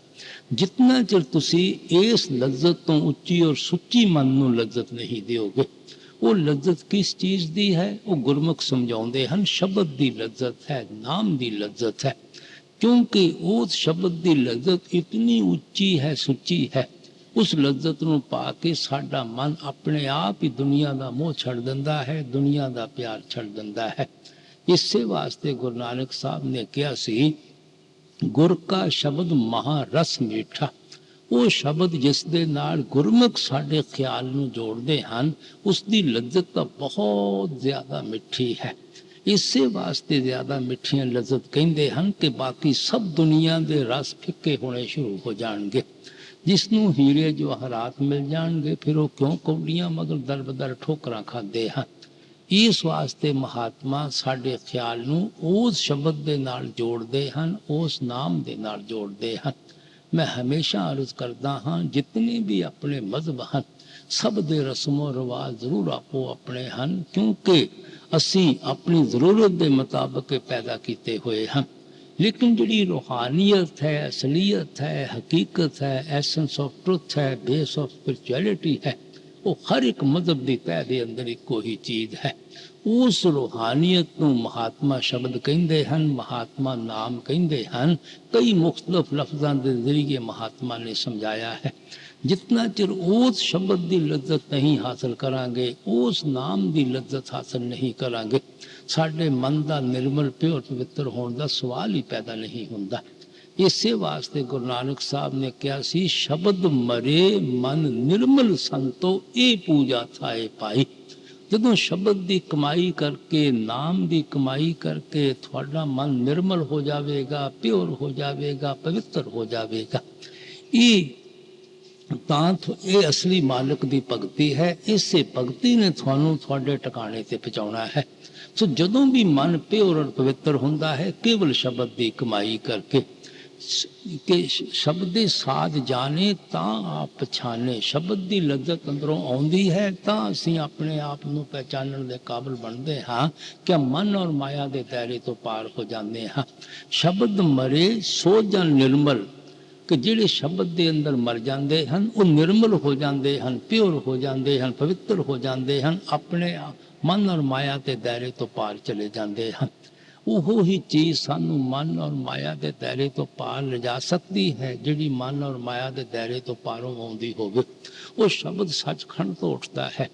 ਜਦੋਂ ਅਸੀਂ ਅੱਖਾਂ ਪਿੱਛੇ ਆ ਕੇ ਉਸ ਸ਼ਬਦ ਦੇ ਨਾਲ ਖਿਆਲ ਜੋੜਦੇ ਹਾਂ, ਇਹ ਸ਼ਬਦ ਵੀ ਸਾਡੇ ਮਨ ਨੂੰ ਖਿੱਚ ਕੇ ਵਾਪਸ ਬ੍ਰਹਮ ਤਿਰਕੁਟੀ ਆਪਣੇ ਟਿਕਾਣੇ ਤੇ ਲੈ ਜਾਂਦਾ ਹੈ। ਗੁਰੂ ਸਾਹਿਬ ਨੇ ਕਿਹਾ ਸੀ, ਗੁਰ ਪ੍ਰਸਾਦੀ ਤਿਰਕੁਟੀ ਚੌਥੇ ਪਦ ਲਿਵ ਲਾਈ। ਜਦੋਂ ਗੁਰਮੁਖਾਂ ਦੇ ਉਪਦੇਸ਼ ਉੱਤੇ ਚੱਲੇ ਕਿ ਗੁਰਮੁਖਾਂ ਦੇ ਕਹਿਣ ਦੇ ਮੁਤਾਬਕ ਸ਼ਬਦ ਦੇ ਨਾਲ ਖਿਆਲ ਜੋੜਿਆ, ਤਿਰਕੁਟੀ ਤੋਂ ਛੁਟਕਾਰਾ ਹੋ ਗਿਆ ਕਿ ਮਨ ਵਾਪਸ ਬ੍ਰਹਮ ਤਿਰਕੁਟੀ ਆਪਣੇ ਟਿਕਾਣੇ ਤੇ ਪਹੁੰਚ ਗਿਆ, ਆਤਮਾ ਉਸ ਦੇ ਪੰਜੇ ਤੋਂ ਆਜ਼ਾਦ ਹੋ ਗਈ। ਸੋ ਜਿਹੜੀ ਚੀਜ਼ ਸਾਡੇ ਰੂਹ ਔਰ ਮਨ ਦੀ ਗੱਠ ਖੋਲਦੀ ਹੈ, ਉਹ ਕੇਵਲ ਸ਼ਬਦ ਦੀ ਕਮਾਈ ਹੈ, ਉਹ ਕੇਵਲ ਨਾਮ ਦੀ ਕਮਾਈ ਹੈ। ਇਸੇ ਵਾਸਤੇ ਗੁਰੂ ਨਾਨਕ ਸਾਹਿਬ ਕਹਿੰਦੇ ਸੱਚੇ ਸ਼ਬਦ ਸਦਾ ਮਨ ਸੱਚਾ, ਸੱਚ ਸੇਵੇ ਦੁੱਖ ਗਵਾਵਣਿਆ। ਸੱਚੇ ਨਾਮ ਦੇ ਨਾਲ ਖਿਆਲ ਜੋੜਨ ਦੇ ਨਾਲ ਮਨ ਹਮੇਸ਼ਾ ਸੁੱਚਾ ਹੋ ਜਾਂਦਾ ਹੈ, ਸੱਚਾ ਹੋ ਜਾਂਦਾ ਹੈ। ਸ਼ਬਦ ਦੀ ਕਮਾਈ ਕਰਨ ਦੇ ਨਾਲ ਦੇਹ ਦੇ ਦੁੱਖਾਂ ਤੋਂ ਸਾਡਾ ਹਮੇਸ਼ਾ ਵਾਸਤੇ ਛੁਟਕਾਰਾ ਹੋ ਜਾਂਦਾ ਹੈ। ਇਸ ਵਾਸਤੇ ਸਵਾਮੀ ਜੀ ਕਹਿੰਦੇ ਉਹਨੂੰ ਅਕਲ ਦੇ ਮੁਤਾਬਕ ਅਸੀਂ ਬਾਹਰ ਦੀਆਂ ਠੋਕਰਾਂ ਖਾ ਕੇ ਗੁਰਮੁਖਾਂ ਦੀ ਸੰਗਤ ਵਿੱਚ ਆਉਂਦੇ ਹਾਂ, ਸਾਧੂ ਸੰਤਾਂ ਮਹਾਤਮਾ ਦੀ ਸੋਭਤ ਵਿੱਚ ਆਉਂਦੇ ਹਾਂ। ਉਹ ਸਾਨੂੰ ਸਮਝਾਉਂਦੇ ਹਨ ਕਿ ਤੁਸੀਂ ਬਾਹਰ ਮੁਖੀ ਸਾਧਨਾ ਦੇ ਜ਼ਰੀਏ, ਕਰਮ ਕਾਂਡ ਦੇ ਜ਼ਰੀਏ, ਬਾਹਰ ਮੁਖੀ ਸਾਧਨਾ ਦੇ ਜ਼ਰੀਏ ਕਦੇ ਮਨ ਨੂੰ ਨਿਰਮਲ ਪਿਓਰ ਨਹੀਂ ਪਵਿੱਤਰ ਕਰ ਸਕਦੇ। ਅਗਰ ਮਨ ਨੂੰ ਨਿਰਮਲ ਕਰਨਾ ਹੈ, ਇੱਕੋ ਤਰੀਕਾ ਹੈ, ਅੰਦਰ ਸ਼ਬਦ ਦੇ ਨਾਲ ਜੋੜੋ, ਅੰਦਰ ਨਾਮ ਦੇ ਨਾਲ ਜੋੜੋ। ਸਤ ਸੰਗ ਕਰੋ ਸੰਤ ਕੋ ਸੇਵੋ, ਤਨ ਮਨ ਕਰੋ ਕੁਰਬਾਨ। ਸਤਿਗੁਰ ਸ਼ਬਦ ਸੁਨੋ ਗਗਨਾ ਚੜ੍ਹੇ, ਚੇਤ ਲਗਾਓ ਆਪਣਾ ਧਿਆਨ। ਸਤਿਗੁਰ ਸ਼ਬਦ, ਜਿਹੜੇ ਸ਼ਬਦ ਦੇ ਨਾਲ ਸਤਿਗੁਰ ਸਾਡੇ ਖਿਆਲ ਨੂੰ ਜੋੜਦੇ ਹਨ, ਆਪ ਫਰਮਾਉਂਦੇ ਹਨ, ਉਹਨਾਂ ਦੇ ਉਪਦੇਸ਼ ਉੱਤੇ ਚੱਲ ਕੇ ਸਿਮਰਨ ਔਰ ਧਿਆਨ ਦੇ ਜ਼ਰੀਏ ਅੱਖਾਂ ਪਿੱਛੇ ਖਿਆਲ ਇਕੱਠਾ ਕਰਕੇ ਉਸ ਸ਼ਬਦ ਨੂੰ ਪਕੜ ਕੇ ਤੁਸੀਂ ਅੱਖਾਂ ਪਿੱਛੇ ਆ ਕੇ ਉਸ ਸ਼ਬਦ ਦੇ ਨਾਲ ਖਿਆਲ ਜੋੜੋ, ਉਸ ਨਾਮ ਦੇ ਨਾਲ ਖਿਆਲ ਜੋੜੋ। ਮੈਂ ਅਰਜ਼ ਕੀਤੀ ਸੀ, ਹਰ ਇੱਕ ਮਹਾਤਮਾ ਉਸ ਸ਼ਬਦ ਔਰ ਨਾਮ ਦੀ ਮਹਿਮਾ ਕਰਦਾ ਹੈ, ਲੇਕਿਨ ਕਈਆਂ ਮਹਾਤਮਾ ਨੇ ਸ਼ਬਦ ਔਰ ਨਾਮ ਦੇ ਮੁਤਲਕ ਬੜਾ ਖੋਲ ਕੇ ਸਮਝਾਇਆ ਹੈ। ਕਈਆਂ ਨੇ ਸੀਨਾ ਬਸੀਨਾ ਰਾਜ ਰੱਖਿਆ ਹੈ, ਕਈਆਂ ਨੇ ਮੌਕੇ ਔਰ ਹਾਲਾਤ ਦੇ ਮੁਤਾਬਕ ਉਹਦੇ ਆਪਣੇ ਬਾਣੀ ਵਿੱਚ ਇਸ਼ਾਰੇ ਕੀਤੇ ਹਨ, ਲੇਕਿਨ ਸਵਾਮੀ ਜੀ ਨੇ ਸਮਝਾਉਣ ਲੱਗੇ ਕੋਈ ਮਤਭੇਦ ਨਹੀਂ ਰੱਖਿਆ। ਉਹ ਸਮਝਾਉਂਦੇ ਹਨ, ਸ਼ਬਦ ਜਾਂ ਨਾਮ ਦੋ ਕਿਸਮ ਦਾ ਹੈ, ਇੱਕ ਵਰਣਾਤਮਿਕ ਸ਼ਬਦ ਹੈ, ਇੱਕ ਤੁਲਨਾਤਮਿਕ ਸ਼ਬਦ ਹੈ।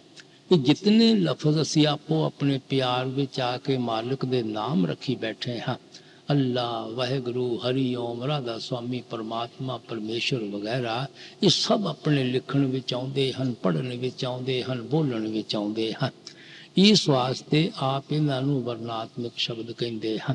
ਲੇਕਿਨ ਹਰ ਇੱਕ ਮਹਾਤਮਾ ਜਾਂ ਖਾਸ ਕਰ ਸਵਾਮੀ ਜੀ ਤੁਲਨਾਤਮਿਕ ਨਾਮ ਦੀ ਮਹਿਮਾ ਕਰਦੇ ਹਨ, ਜਿਹੜਾ ਨਾ ਅੱਖਾਂ ਨਾਲ ਦੇਖਿਆ ਜਾ ਸਕਦਾ ਹੈ, ਨਾ ਜ਼ਬਾਨ ਨਾਲ ਬਿਆਨ ਕੀਤਾ ਜਾ ਸਕਦਾ ਹੈ, ਨਾ ਕੰਨਾਂ ਨਾਲ ਸੁਣਿਆ ਜਾ ਸਕਦਾ ਹੈ, ਜਿਸ ਦੀ ਨਾ ਕੋਈ ਹਿਸਟਰੀ ਟ੍ਰੇਸ ਕਰ ਸਕਦਾ ਹੈ, ਨਾ ਕੋਈ ਮਿਆਦ ਮੁਕਰਰ ਕਰ ਸਕਦਾ ਹੈ, ਨਾ ਕੋਈ ਟਾਈਮ ਮੁਕਰਰ ਕਰ ਸਕਦਾ ਹੈ। ਜਿਸ ਸ਼ਬਦ ਔਰ ਨਾਮ ਨੇ ਦੁਨੀਆ ਦੀ ਰਚਨਾ ਪੈਦਾ ਕੀਤੀ ਹੈ, ਜਿਸ ਸ਼ਬਦ ਦਾ ਨਾਮ ਦੇ ਆਧਾਰ ਖੰਡ ਬ੍ਰਹਿਮੰਡ ਖੜੇ ਹਨ। ਗੁਰੂ ਸਾਹਿਬ ਆਪ ਸਵਾਮੀ ਜੀ ਕਹਿੰਦੇ, ਗੁਰ ਕਹੇ ਖੋਲ ਕਰ ਪਾਈ, ਲਗ ਸ਼ਬਦ ਅਨਾਹਦ ਜਾਈ, ਬਿਨ ਸ਼ਬਦ ਅਪਾਓ ਨਾ ਦੂਜਾ, ਕਾਇਆ ਕਾ ਛੁਟੇ ਨਾ ਕੂਜਾ।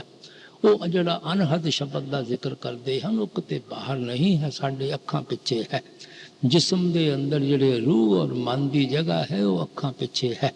ਇੱਥੋਂ ਸਾਡਾ ਖਿਆਲ ਉਤਰ ਕੇ ਨਵਾਂ ਦੁਆਰਿਆਂ ਦੇ ਜ਼ਰੀਏ ਸਾਰੀ ਰਚਨਾ ਦੇ ਅੰਦਰ ਫੈਲਿਆ ਹੋਇਆ ਹੈ। ਅਸੀਂ ਸਿਮਰਨ ਦੇ ਜ਼ਰੀਏ, ਧਿਆਨ ਦੇ ਜ਼ਰੀਏ ਇਸ ਫੈਲੇ ਹੋਏ ਖਿਆਲ ਨੂੰ ਫਿਰ ਵਾਪਸ ਰਿਟਰੇਸ ਕਰਕੇ ਅੱਖਾਂ ਪਿੱਛੇ ਇਕੱਠਾ ਕਰ ਲੈਣਾ ਹੈ। ਜਦੋਂ ਅੱਖਾਂ ਪਿੱਛੇ ਖਿਆਲ ਇਕੱਠਾ ਕਰਦੇ ਹਾਂ, ਆਪਣੇ ਆਪ ਹੀ ਅੰਦਰੋਂ ਸੋਝੀ ਆ ਜਾਂਦੀ ਹੈ, ਸਮਝ ਆ ਜਾਂਦੀ ਹੈ ਕਿ ਉਹ ਮਿੱਠੀ ਤੋਂ ਮਿੱਠੀ, ਸੁਰੀਲੀ ਤੋਂ ਸੁਰੀਲੀ ਆਵਾਜ਼ ਜਿਹੜੀ ਕਿ ਮਾਲਕ ਦੀ ਦਰਗਾਹ ਤੋਂ ਆ ਰਹੀ ਹੈ, ਚੋਰਾਂ ਅੰਦਰ ਵੀ ਹੈ, ਠੱਗਾਂ ਅੰਦਰ ਵੀ ਹੈ, ਸਾਧੂ ਸੰਤਾਂ ਮਹਾਤਮਾ ਅੰਦਰ ਵੀ ਹੈ। ਜਿੱਥੇ ਕਿਸੇ ਕੌਮ ਦਾ, ਮਜ਼ਹਬ ਦਾ, ਮੁਲਕ ਦਾ ਸਵਾਲ ਹੀ ਪੈਦਾ ਨਹੀਂ ਹੁੰਦਾ, कोई हिंदू हो के अंदर जावे, सिख ईसाई हो के अंदर जावे, जो खुशकिस्मत भागां वाला अखां पिछे ख्याल इकट्ठा करेगा वो अपने अंदरों उस शब्द दियां तुनकार धुनां नूं सुनना शुरू कर दिंदा है। इसे वास्ते स्वामी जी ने उन्होंने मूल कलाम कह के बयान किया है, उन्होंने धुनी कह के बयान किया है, उन्होंने नाद कह के बयान किया है। और इसे वास्ते गुरु नानक साहब कहते पंज शब्द तुनकार धुन ते बाजे शब्द निशान। और निशानी ही यो है कि वो शब्द साढ़े हर एक दे अंदर धुना के तुनकार धुना उठन लगियां हुई हैं। सो असी उस शब्द की आवाज़ नूं पकड़ना है और उस शब्द के प्रकाश नूं देखना है। स्वामी जी कहते बसो तुम आए नैनन में सिमट कर एक यहाँ होना, दुई यहाँ दूर हो जाए दृष्टि जोत में तरना। जितना चिर तुसी अखां पिछों उतर के दुनिया के अंदर थोड़ा ख्याल फैलिया होया है, तुसी द्वैत अंदर फसे हुए हो। जदों तुसी बाहरों ख्याल नूं समेट के अखां पिछे इकट्ठा करना है, तुसी एकता दे अंदर आ जाते हो। जिस वक्त तुसी गुरमुखां दे समझाउण दे मुताबिक सिमरन और ध्यान दे जरिए एकता दे अंदर आ जाओगे, उत्थे तुहानूं जोत जगदी नजर आउंदी है, जिस जोत दे तुसी अपने अंदरों दर्शन करने हैं। यो गुरु नानक साहब ने समझाया सी, कासठ में जो है बसंत मत संजम साझ के डीजे, राम नाम है जोत सुभाई तत गुरमत काल लीजे। जिस तरह भरावा लकड़ी दे अंदर अग्नि हुंदी है, ना नजर आती है, ना उस अग्नि तो कोई फायदा उठा सकता है। जदों जुगती के जरिए लकड़ी ते लकड़ी रगड़नी शुरू कर देवोगे, और जो अग्नि भी पैदा हो सकती है, देख भी सकते हाँ, फायदा भी उठा सकते हाँ। इसी तरह गुरु साहब कहते हो जी राम नाम की जोत है, हर एक दे अखां पिछे जगदी है। वो चोरा अंदर भी है, ठगा अंदर भी है। इत्थे किसी कौम और मजहब और मुल्क का सवाल ही पैदा नहीं हो सकता। तुसी देखो परमात्मा ने हर एक नूं आपां नूं इको जिको जिहा बनाया है। हथ पैर नक मुँह कन्न वगैरह सब इको जिको जे हैं, भावें हिंदू है, सिख है, ईसाई है, मुसलमान हैं। रंग की तब्दीली मौसम की गर्मी सर्दी नाल जरूर हो जाती है। सो वो इस वास्ते कहते हैं, ये नहीं कि हिंदुओं के अंदर जोत जगदी है तो सिखा अंदर नहीं जगदी, सिखा अंदर जग पई है तो मुसलमाना अंदर नहीं जगदी। ये असी लोग यो गल्लां समझते हैं। महात्मा तो सब नूं हमेशा इको ही अख नाल देखते हैं। इस वास्ते वो हर एक इंसान के अंदर अखां पिछे जोत जगन लगी हुई है।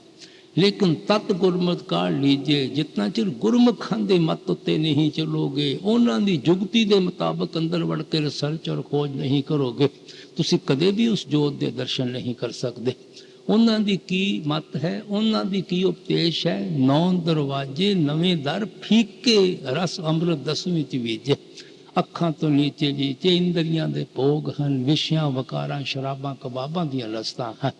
अगर तुसी रस दे भरे हुए अमृत नूं पीना है या उस राम नाम की जोत नूं देखना है, 10वीं च विजय थोड़े अखां पिछे जल रही है, अखां पिछे अमृत बरसन लगा होया है।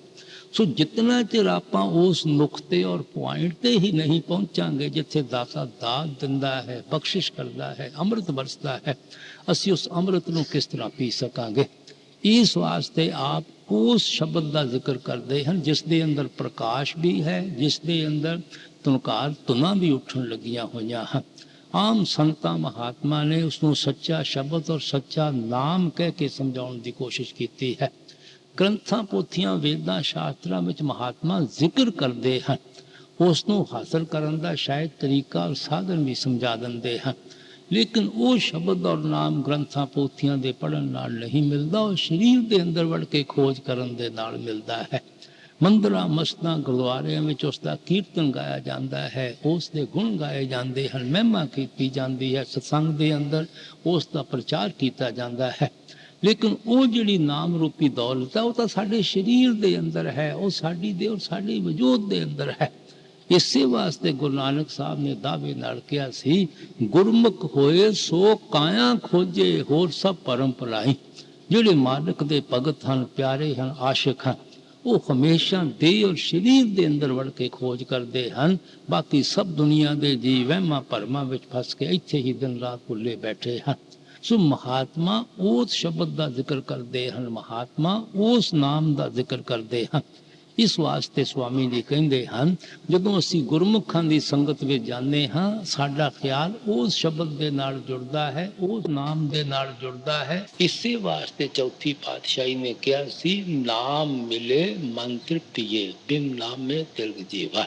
ਜਿਸ ਵਕਤ ਇਸ ਨੂੰ ਅੰਮ੍ਰਿਤ ਭਰੇ ਹੋਏ ਨਾਮ ਨੂੰ ਅੰਦਰੋਂ ਪੀ ਲਵਾਂਗੇ, ਸਾਡੇ ਮਨ ਵਿੱਚ ਤ੍ਰਿਪਤ ਆ ਜਾਵੇਗੀ, ਸ਼ਾਂਤੀ ਆ ਜਾਵੇਗੀ। ਇਸ ਵਾਸਤੇ ਹਰ ਹਰ ਨਾਮ ਅੰਮ੍ਰਿਤ ਰਸ मीठा। वो नाम अमृत है और उसकी लज्जत बहुत मिठी है। इसे वास्ते मिठी है कि बाकी सब दुनिया दी लज्जतां फिकियां होनियां शुरू हो जांदियां हैं। इस वास्ते स्वामी जी कहंदे मन नूं निर्मल करन दा, प्योर करन दा, पवित्र करन दा इक्को तरीका है कि तुसी अपने ख्याल नूं गुरमुखां दे जरिए वो सच्चे शब्द दे नाल जोड़ो, सच्चे नाम दे नाल जोड़ो। सतगुर शब्द सुनो गगना चढ़े, चेत लगाओ अपना ध्यान, जागत जागत अब मन जागा, झूठा लगा जहान। ਜਦੋਂ ਆਹਿਸਤਾ ਆਹਿਸਤਾ ਸਾਨੂੰ ਅੰਦਰੋਂ ਸ਼ਬਦ ਔਰ ਨਾਮ ਦੀ ਲੱਜ਼ਤ ਆਉਣੀ ਸ਼ੁਰੂ ਹੋ ਜਾਵੇਗੀ, ਸਵਾਮੀ ਜੀ ਕਹਿੰਦੇ ਆਹਿਸਤਾ ਆਹਿਸਤਾ ਤੁਹਾਡਾ ਮਨ ਜਾਗਣਾ ਸ਼ੁਰੂ ਹੋ ਜਾਵੇਗਾ। ਕੀ ਜਾਗਣਾ ਸ਼ੁਰੂ ਹੋ ਜਾਵੇਗਾ? ਇਸ ਨੂੰ ਆਪਣੇ ਘਰ ਦਾ ਪਤਾ ਲੱਗਣਾ ਸ਼ੁਰੂ ਹੋ ਜਾਵੇਗਾ। ਇਸ ਦੇ ਅੰਦਰ ਘਰ ਜਾਣ ਦਾ ਸ਼ੌਕ ਔਰ ਪਿਆਰ ਪੈਦਾ ਹੋਣਾ ਸ਼ੁਰੂ ਹੋ ਜਾਵੇਗਾ। ਇਹ ਦੁਨੀਆ ਦੀ ਇਹਨੂੰ ਅਸਲੀਅਤ ਪਤਾ ਲੱਗਣੀ ਸ਼ੁਰੂ ਹੋ ਜਾਵੇਗੀ, ਰਿਸ਼ਤੇਦਾਰਾਂ ਦੀ ਅਸਲੀਅਤ ਪਤਾ ਲੱਗਣੀ ਸ਼ੁਰੂ ਹੋ ਜਾਵੇਗੀ और हौली हौली हमेशा वास्ते जाग पवेगा। और झूठा लगा जहान, जिस दुनिया नूं एंड आल और बी आल समझी बैठा सी, इस दुनिया की रचना की इन्हों असलीयत का पता लग जाता है। सब ने नाश हो जाना है, सब ने फना हो जाना है। कदे किसी नाल ना कोई आया है, ना कदे किसी नाल कोई गया है। जिन्ना चीज़ां नाल मोह पाई बैठे हाँ, प्यार पाई बैठे हाँ, कदे किसी का साथ नहीं दिता। कई सानू छड़ के जा चुके हैं, कईयां नू आपां छड़ के जाण दी तैयारी करी बैठे हाँ। ये तो कर्मां दा सिलसिला है, ज्यों ज्यों खत्म हुंदा है सब आपो अपने सफर ते तुर पैंदे हैं। इस वास्ते फरमाउंदे हन, जिस रचना नाल इतना मोह करिया करदे सी, जितना नाल इतना प्यार करिया करदे सी, वो दुनिया दी असलीयत सीयत समझनी शुरू हो जाती है। इसे वास्ते महात्मा दुनिया नू भरम कह के याद करते हैं, दूजा कह के याद करते हैं, गैर कह के बयान करते हैं। अपना कौन है? सिर्फ एको परमात्मा अपना है। इसे वास्ते स्वामी जी ने कहा सी, ताम अपने चलो पाई पराए देश नहीं रहना, काम अपना करो जाई पराए काम नहीं फसना। नाम गुर का संभाले चल, यही है दाम गठबंधना। ये देश थोड़ा देश नहीं है, कौम थोड़ी कौम नहीं है, मजहब थोड़े मजहब नहीं है। किहड़े चक्करां विच फस के अपनी जिंदगी खराब करन लगे हुए हो। थोड़ा देश सचखंड है, थोड़ी कौम सतनाम है, थोड़ा मजहब मालिक दा इश्क और मालिक दा प्यार है। तुसी तां सारी उम्र पराया धंधियां विच ही अपनी उम्र नूं गुजार दिता। इन्हां चीज़ां चों कदे किसी ने थोड़ा साथ नहीं देना। तुसी तां पराए गधे बने बैठे हो, सारी उम्र दुनिया का ही बोझा ढोण लगे हुए हो। अपना भी कुछ करना चाहिए है। किहड़ी चीज़ अपनी है? नाम गुर का संभाले चल, गुरमुखां कोल जाके शब्द की कमाई करो, नाम की कमाई करो। इहो एक ऐसी चीज़ है जिसनों हासिल करके जिंदगी के 4 दिन सुख और शांति दे कट सकांगे, और जिस चीज़ नूं पल्ले बन के दुनिया चों साथ लैके जावांगे। गुरु साहब ने कहा सी, बिन नामे को संग ना साथी, मुक्ते नाम ते आवणिया। उस नाम की कमाई तो बगैर ना कोई मुक्ति हासिल कर सकता है, ना कदे किसी दे नाल दुनिया चों कुछ गया है। खाली हथ आउंदे हां, खाली हथ चले जाते हैं। इस वास्ते फरमाउंदे हन, झूठा लगा जहान। जिस रचना नाल इतना साडा मोह सी, इतना साडा प्यार सी, जिन्हां दे शक्लां और पदार्थां वास्ते अपनी जान तक कुर्बान करन नूं तैयार होए बैठे सी, उन्हां शक्लां और पदार्थां वल साडा फिर देखण नूं दिल नहीं करदा। जागत जागत अब मन जागा, झूठा लगा जहान। मन की मदद मिली सूरत को, दोनों अपने महल समान। मन विच ख्याल आउंदा है सानू की जरूरत है मन नू निर्मल करिए, प्योर करिए, पवित्र करिए, अपने ठिकाने ते पहुंचाइए, क्योंकि साडी आत्मा और मन की गठ बधी हुई है। जितना चिर मन अपने ठिकाने ते नहीं पहुंचता, उतना चिर साडी आत्मा कदे अपने ठिकाने ते नहीं पहुंच सकती। और मन उस वक्त अपने ठिकाने ते पहुंचेगा जदों मन नू दुनिया के मोह और प्यार तो उच्चा और सच्चा प्यार मिल जाएगा। वो शब्द की लज्जत है, वो नाम की लज्जत है। इस वास्ते स्वामी जी कहते जो मन नू शब्द के नाल जोड़ देवोगे तो फिर आत्मा नू भी उस मन का फायदा हो जाता है, क्योंकि मन अपने जो ठिकाने ते पहुंचता है, आत्मा खुद ब खुद मन के पंजे तो आज़ाद हो जाती है। मन अपने ठिकाने पहुंच जाता है, आत्मा अपने ठिकाने पहुंच जाती है, क्योंकि आत्मा के अंदर तो अपने इश्क की प्रेम है, प्यार है, कशिश है। आत्मा के अंदर सूई तो हमेशा मिकनातीस की तरफ दौड़ी चली जाती है, लेकिन अगर वो तुसी पत्थर रख देवो, सूई बेचारी की कर सकती है। आत्मा की जी नैचुरल इनक्लीनेशन है, खिंच है, वो अपनी असल की तरफ, परमात्मा की तरफ है। इसे वास्ते गुरु साहब कहते पूजा करे सब लोग संतो। सारी दुनिया के जी मालिक दे भगती और मालिक दे पूजा विच लगे हुए हैं, पमा कोई गलत करता है, पमा कोई ठीक करता है, क्योंकि सब दे अंदर आत्मा की खिंच है अपने असल की तरफ जान दी।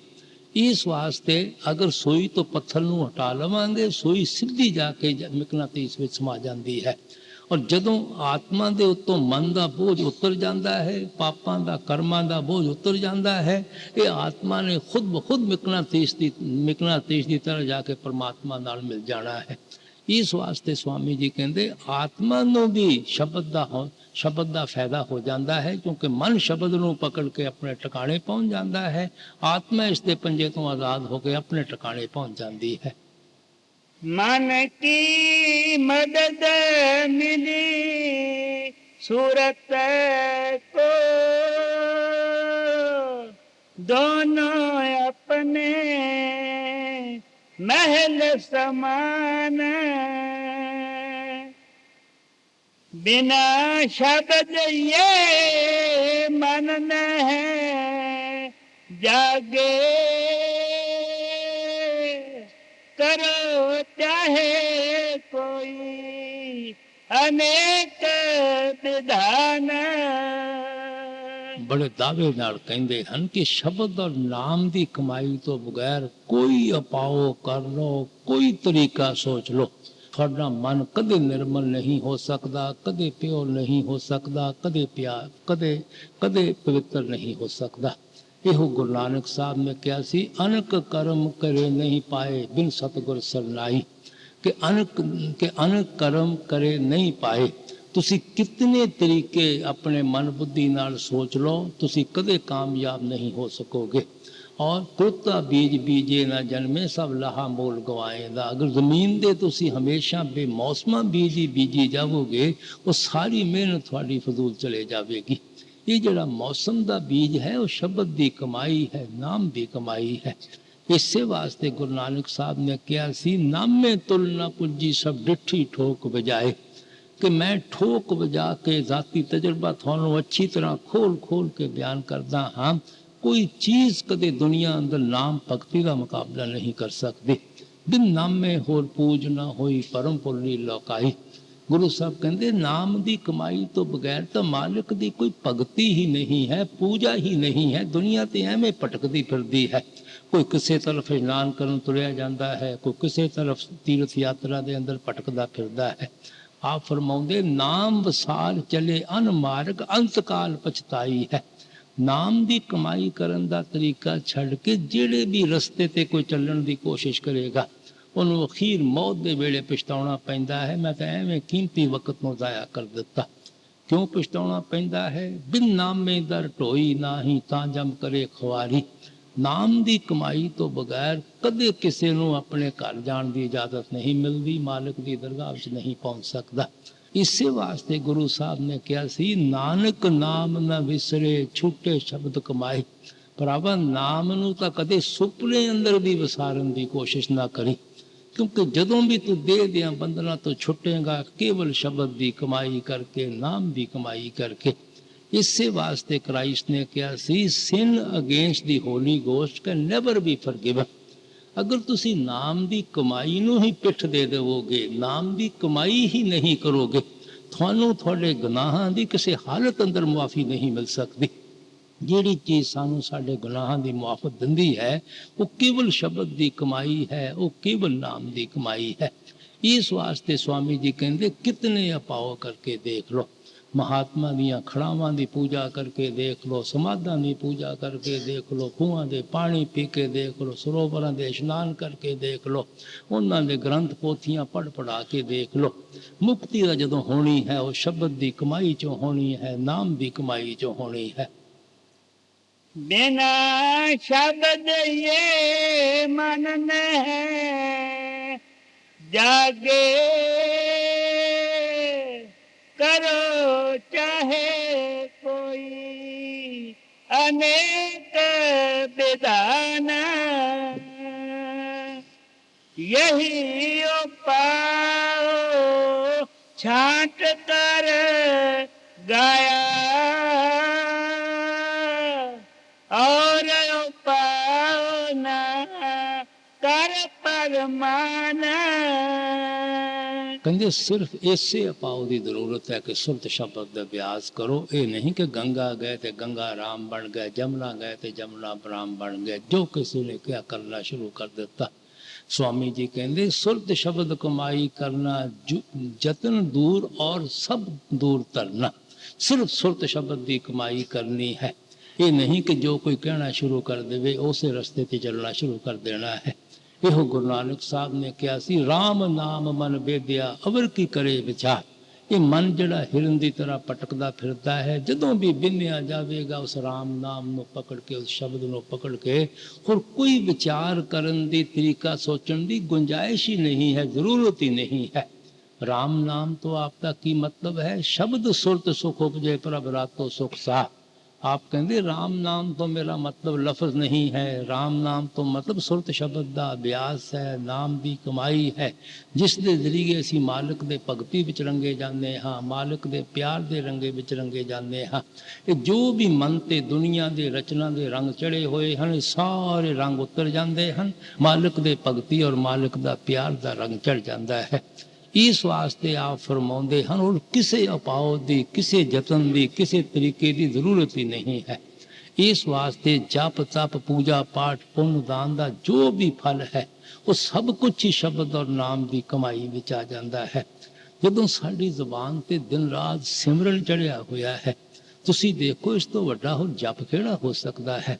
जदों असी मालिक दी हुक्म रज़ा और पाणे विच रहिंदे हां, इस तो वड्डा होर तप किहड़ा हो सकता है। ਜਦੋਂ ਮਹਾਤਮਾ ਦੇ ਸਰੂਪ ਨੂੰ ਪਿਆਰ ਵਿੱਚ ਆ ਕੇ 24 ਘੰਟੇ ਨਾਲ ਲਈ ਫਿਰਦੇ ਹਾਂ, ਇਸ ਤੋਂ ਵੱਡੀ ਹੋਰ ਪੂਜਾ ਕਿਹੜੀ ਹੋ ਸਕਦੀ ਹੈ। ਜਦੋਂ ਅੱਖਾਂ ਪਿੱਛੇ ਆ ਕੇ ਉਸ ਅਨਹਦ ਬਾਣੀ ਨੂੰ 24 ਘੰਟੇ ਸੁਣਨ ਲੱਗੇ ਹੋਏ ਹਾਂ, ਇਸ ਤੋਂ ਵੱਡਾ ਹੋਰ ਪਾਠ ਕਿਹੜਾ ਹੋ ਸਕਦਾ ਹੈ। ਜਦੋਂ ਉਸ ਅੰਮ੍ਰਿਤ ਨੂੰ ਪੀ ਕੇ ਅੰਦਰੋਂ ਮਨ ਹੀ ਦੁਨੀਆ 'ਚ ਉਦਾਸ ਔਰ ਅਚਾਟ ਹੋ ਜਾਂਦਾ ਹੈ, ਇਸ ਤੋਂ ਵੱਡਾ ਹੋਰ ਵਿਰਾਗ ਕਿਹੜਾ ਹੋ ਸਕਦਾ ਹੈ। ना घर बार छड्डण दी लोड़ पई, ना पुत्र धीआं त्यागण दी लोड़ पई, ना कौम और मदद बोलण दी लोड़ पई। केवल अपनी सुरत नूं अखां पिछे लिया के अंदर शब्द दे नाल जोड़ना है। इसे वास्ते गुरु साहब कहंदे ना कि सुरत शब्द पव सागर तरीए, नानक नाम बखाने। जदों भी तुसी इस पव सागर नूं पार करोगे, केवल सुरत शब्द का अभ्यास करके, नाम की कमाई करके। सो स्वामी जी नहीं चाहते साडा मन किसी वहम विच फस जावे, किसी भरम विच फस जावे। वो केवल सुरत शब्द के अभ्यास का जिक्र करते हैं, इसे चीज़ का साडे और इसे चीज़ का आप प्रचार करते हैं। यही उपाय छांट कर गाया और पावना कर परमान। बिरखा बैस बिता में अपनी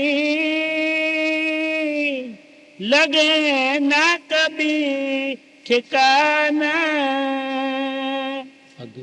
संत बिना सब भटके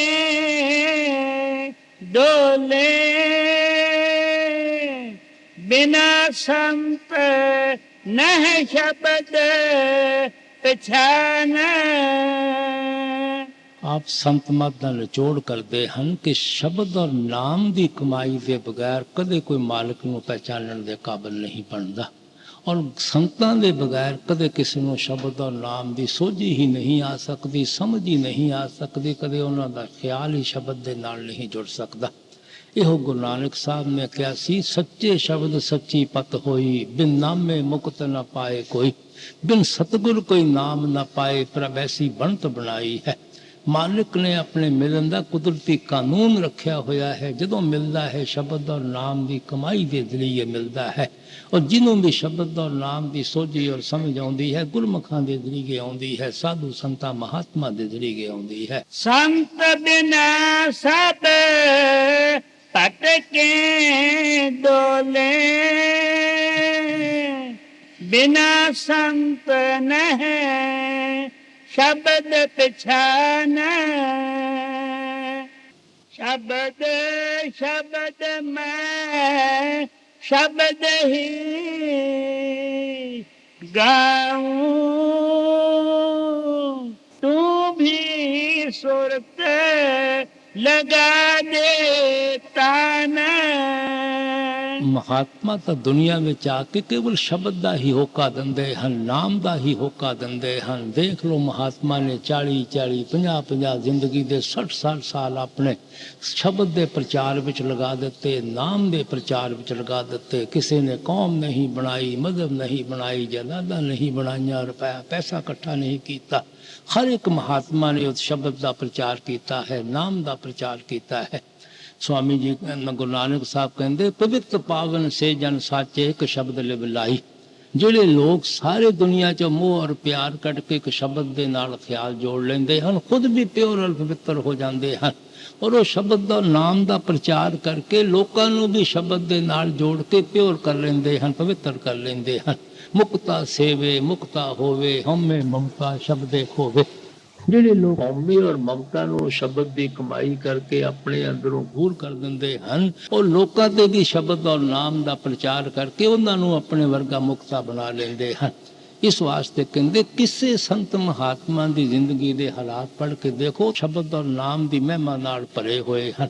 ਮੈਂ ਕੱਲ ਅਰਜ਼ ਕੀਤੀ ਸੀ, ਪੰਜਵੀਂ ਪਾਤਸ਼ਾਹੀ ਨੇ ਇਸੇ ਵਾਸਤੇ ਸ੍ਰੀ ਗੁਰੂ ਗ੍ਰੰਥ ਸਾਹਿਬ ਦੀ ਬੀੜ ਬਣਾਈ ਸੀ ਕਿ ਕੇਵਲ ਗੁਰੂ ਨਾਨਕ ਸਾਹਿਬ ਦਾ ਘਰ ਹੀ ਨਾਮ ਦੀ ਮਹਿਮਾ ਨਹੀਂ ਕਰਦਾ। ਜਿਤਨੇ ਵੀ ਹਿੰਦੁਸਤਾਨ ਵਿੱਚ ਪਹਿਲੇ ਸੰਤ ਮਹਾਤਮਾ ਆਏ ਹਨ, ਜਿਨ੍ਹਾਂ ਦੀ ਬਾਣੀ ਆਪ ਨੂੰ ਮਿਲ ਸਕੀ, ਉਹਨਾਂ ਨੇ ਇਕੱਠੀ ਕਰਕੇ ਸਾਨੂੰ ਸਮਝਾਇਆ कि अच्छी तरह खोज करके देखो, हर एक महात्मा उस शब्द की महिमा करता आ रहा है। क्या वो मुसलमान है, क्या वो हिंदू है, क्या वो जट है, या वो कपड़े ठेकन वाला है, या वो और या किसी नीची जात का है या किसी होर जात का है, हर एक ने शब्द की महिमा की है, हर एक ने नाम की महिमा की है। शब्द शब्द मैं शब्द ही गाऊं, तू भी सुरत लगा दे ताना। कर पावे 84 छूटे, जन्म मरण की होवे हान। ਸ਼ਬਦ ਦੀ ਕਮਾਈ ਕਰਨ ਨਾਲ ਸਾਡਾ ਦੇਹ ਦੀਆਂ ਬੰਧਨਾਂ ਤੋਂ ਛੁਟਕਾਰਾ ਹੋ ਜਾਂਦਾ ਹੈ। ਅਸਲੀ ਘਰ ਪਹੁੰਚ ਜਾਂਦੇ ਹਾਂ, 84 ਦੇ ਜੇਲ੍ਹ ਖਾਨੇ ਤੋਂ ਹਮੇਸ਼ਾ ਵਾਸਤੇ ਬਚ ਜਾਂਦੇ ਹਾਂ। ਗੁਰੂ ਨਾਨਕ ਸਾਹਿਬ ਨੇ ਕਿਹਾ ਸੀ, ਸ਼ਬਦ ਮਰੇ ਮਨ ਨਿਰਮਲ, ਸ਼ਬਦ ਮਰੇ ਸੋ ਮਰ ਰਹੇ, ਫਿਰ ਮਰੇ ਨਾ ਦੂਜੀ ਵਾਰ। ਜਿਹੜੇ ਸ਼ਬਦ ਦੇ ਅੰਦਰ ਮਰ ਜਾਂਦੇ ਹਨ, ਉਹ ਹਮੇਸ਼ਾ ਵਾਸਤੇ ਹੀ ਮਰ ਜਾਂਦੇ ਹਨ, ਉਹਨਾਂ ਨੂੰ ਬਾਰ-ਬਾਰ ਮਰਨ ਦੀ ਲੋੜ ਨਹੀਂ ਪੈਂਦੀ ਕਿ ਫਿਰ ਕਦੇ ਉਹ ਜਨਮ ਹੀ ਨਹੀਂ ਲੈਂਦੇ। ਸੋ ਇਹ ਜਿਹੜਾ ਸ਼ਬਦ ਹੈ ਸਾਨੂੰ ਦੇਹ ਦੀਆਂ ਬੰਧਨਾਂ ਤੋਂ ਹੀ ਹਮੇਸ਼ਾ ਵਾਸਤੇ ਆਜ਼ਾਦ ਕਰ ਦਿੰਦਾ ਹੈ। ਕਰ ਪਾਵੇ 84 ਛੂਟੇ, ਜਨਮ ਮਰਨ ਕੀ ਹੋਵੇ ਹਾਨ। राधा स्वामी कहे बुझाई, बिना संत सब पटके खाना। ਸਭ ਕੁਝ ਬਿਆਨ ਕਰਕੇ ਸਵਾਮੀ ਜੀ ਮਹਾਰਾਜ ਸਾਨੂੰ ਸਿਰਫ ਇੱਕੋ ਹੀ ਉਪਦੇਸ਼ ਕਰਦੇ ਹਨ ਕਿ ਜੋ ਉਹਨਾਂ ਦਾ ਅਸਲੀ ਉਪਦੇਸ਼ ਹੈ, ਸੁਰਤ ਸ਼ਬਦ ਦਾ ਅਭਿਆਸ, ਉਸੇ ਤੇ ਚੱਲਣਾ ਚਾਹੀਦਾ ਹੈ। ਸੋ ਸਾਨੂੰ ਵੀ ਚਾਹੀਦਾ ਹੈ ਆਪ ਦੇ ਉਪਦੇਸ਼ ਤੋਂ ਫਾਇਦਾ ਉਠਾ ਕੇ ਸ਼ਬਦ ਦੇ ਨਾਲ ਖਿਆਲ ਜੋੜ ਕੇ ਰੱਖੀਏ, ਨਾਮ ਦੇ ਨਾਲ ਖਿਆਲ ਜੋੜ ਕੇ ਰੱਖੀਏ। ਰਾਧਾ ਸੁਆਮੀ ਕਹੇ ਬੁਝਾਈ, ਬਿਨਾ ਸ਼ਬਦ ਸਭ ਪਟ ਕੇ ਖਾਨਾ।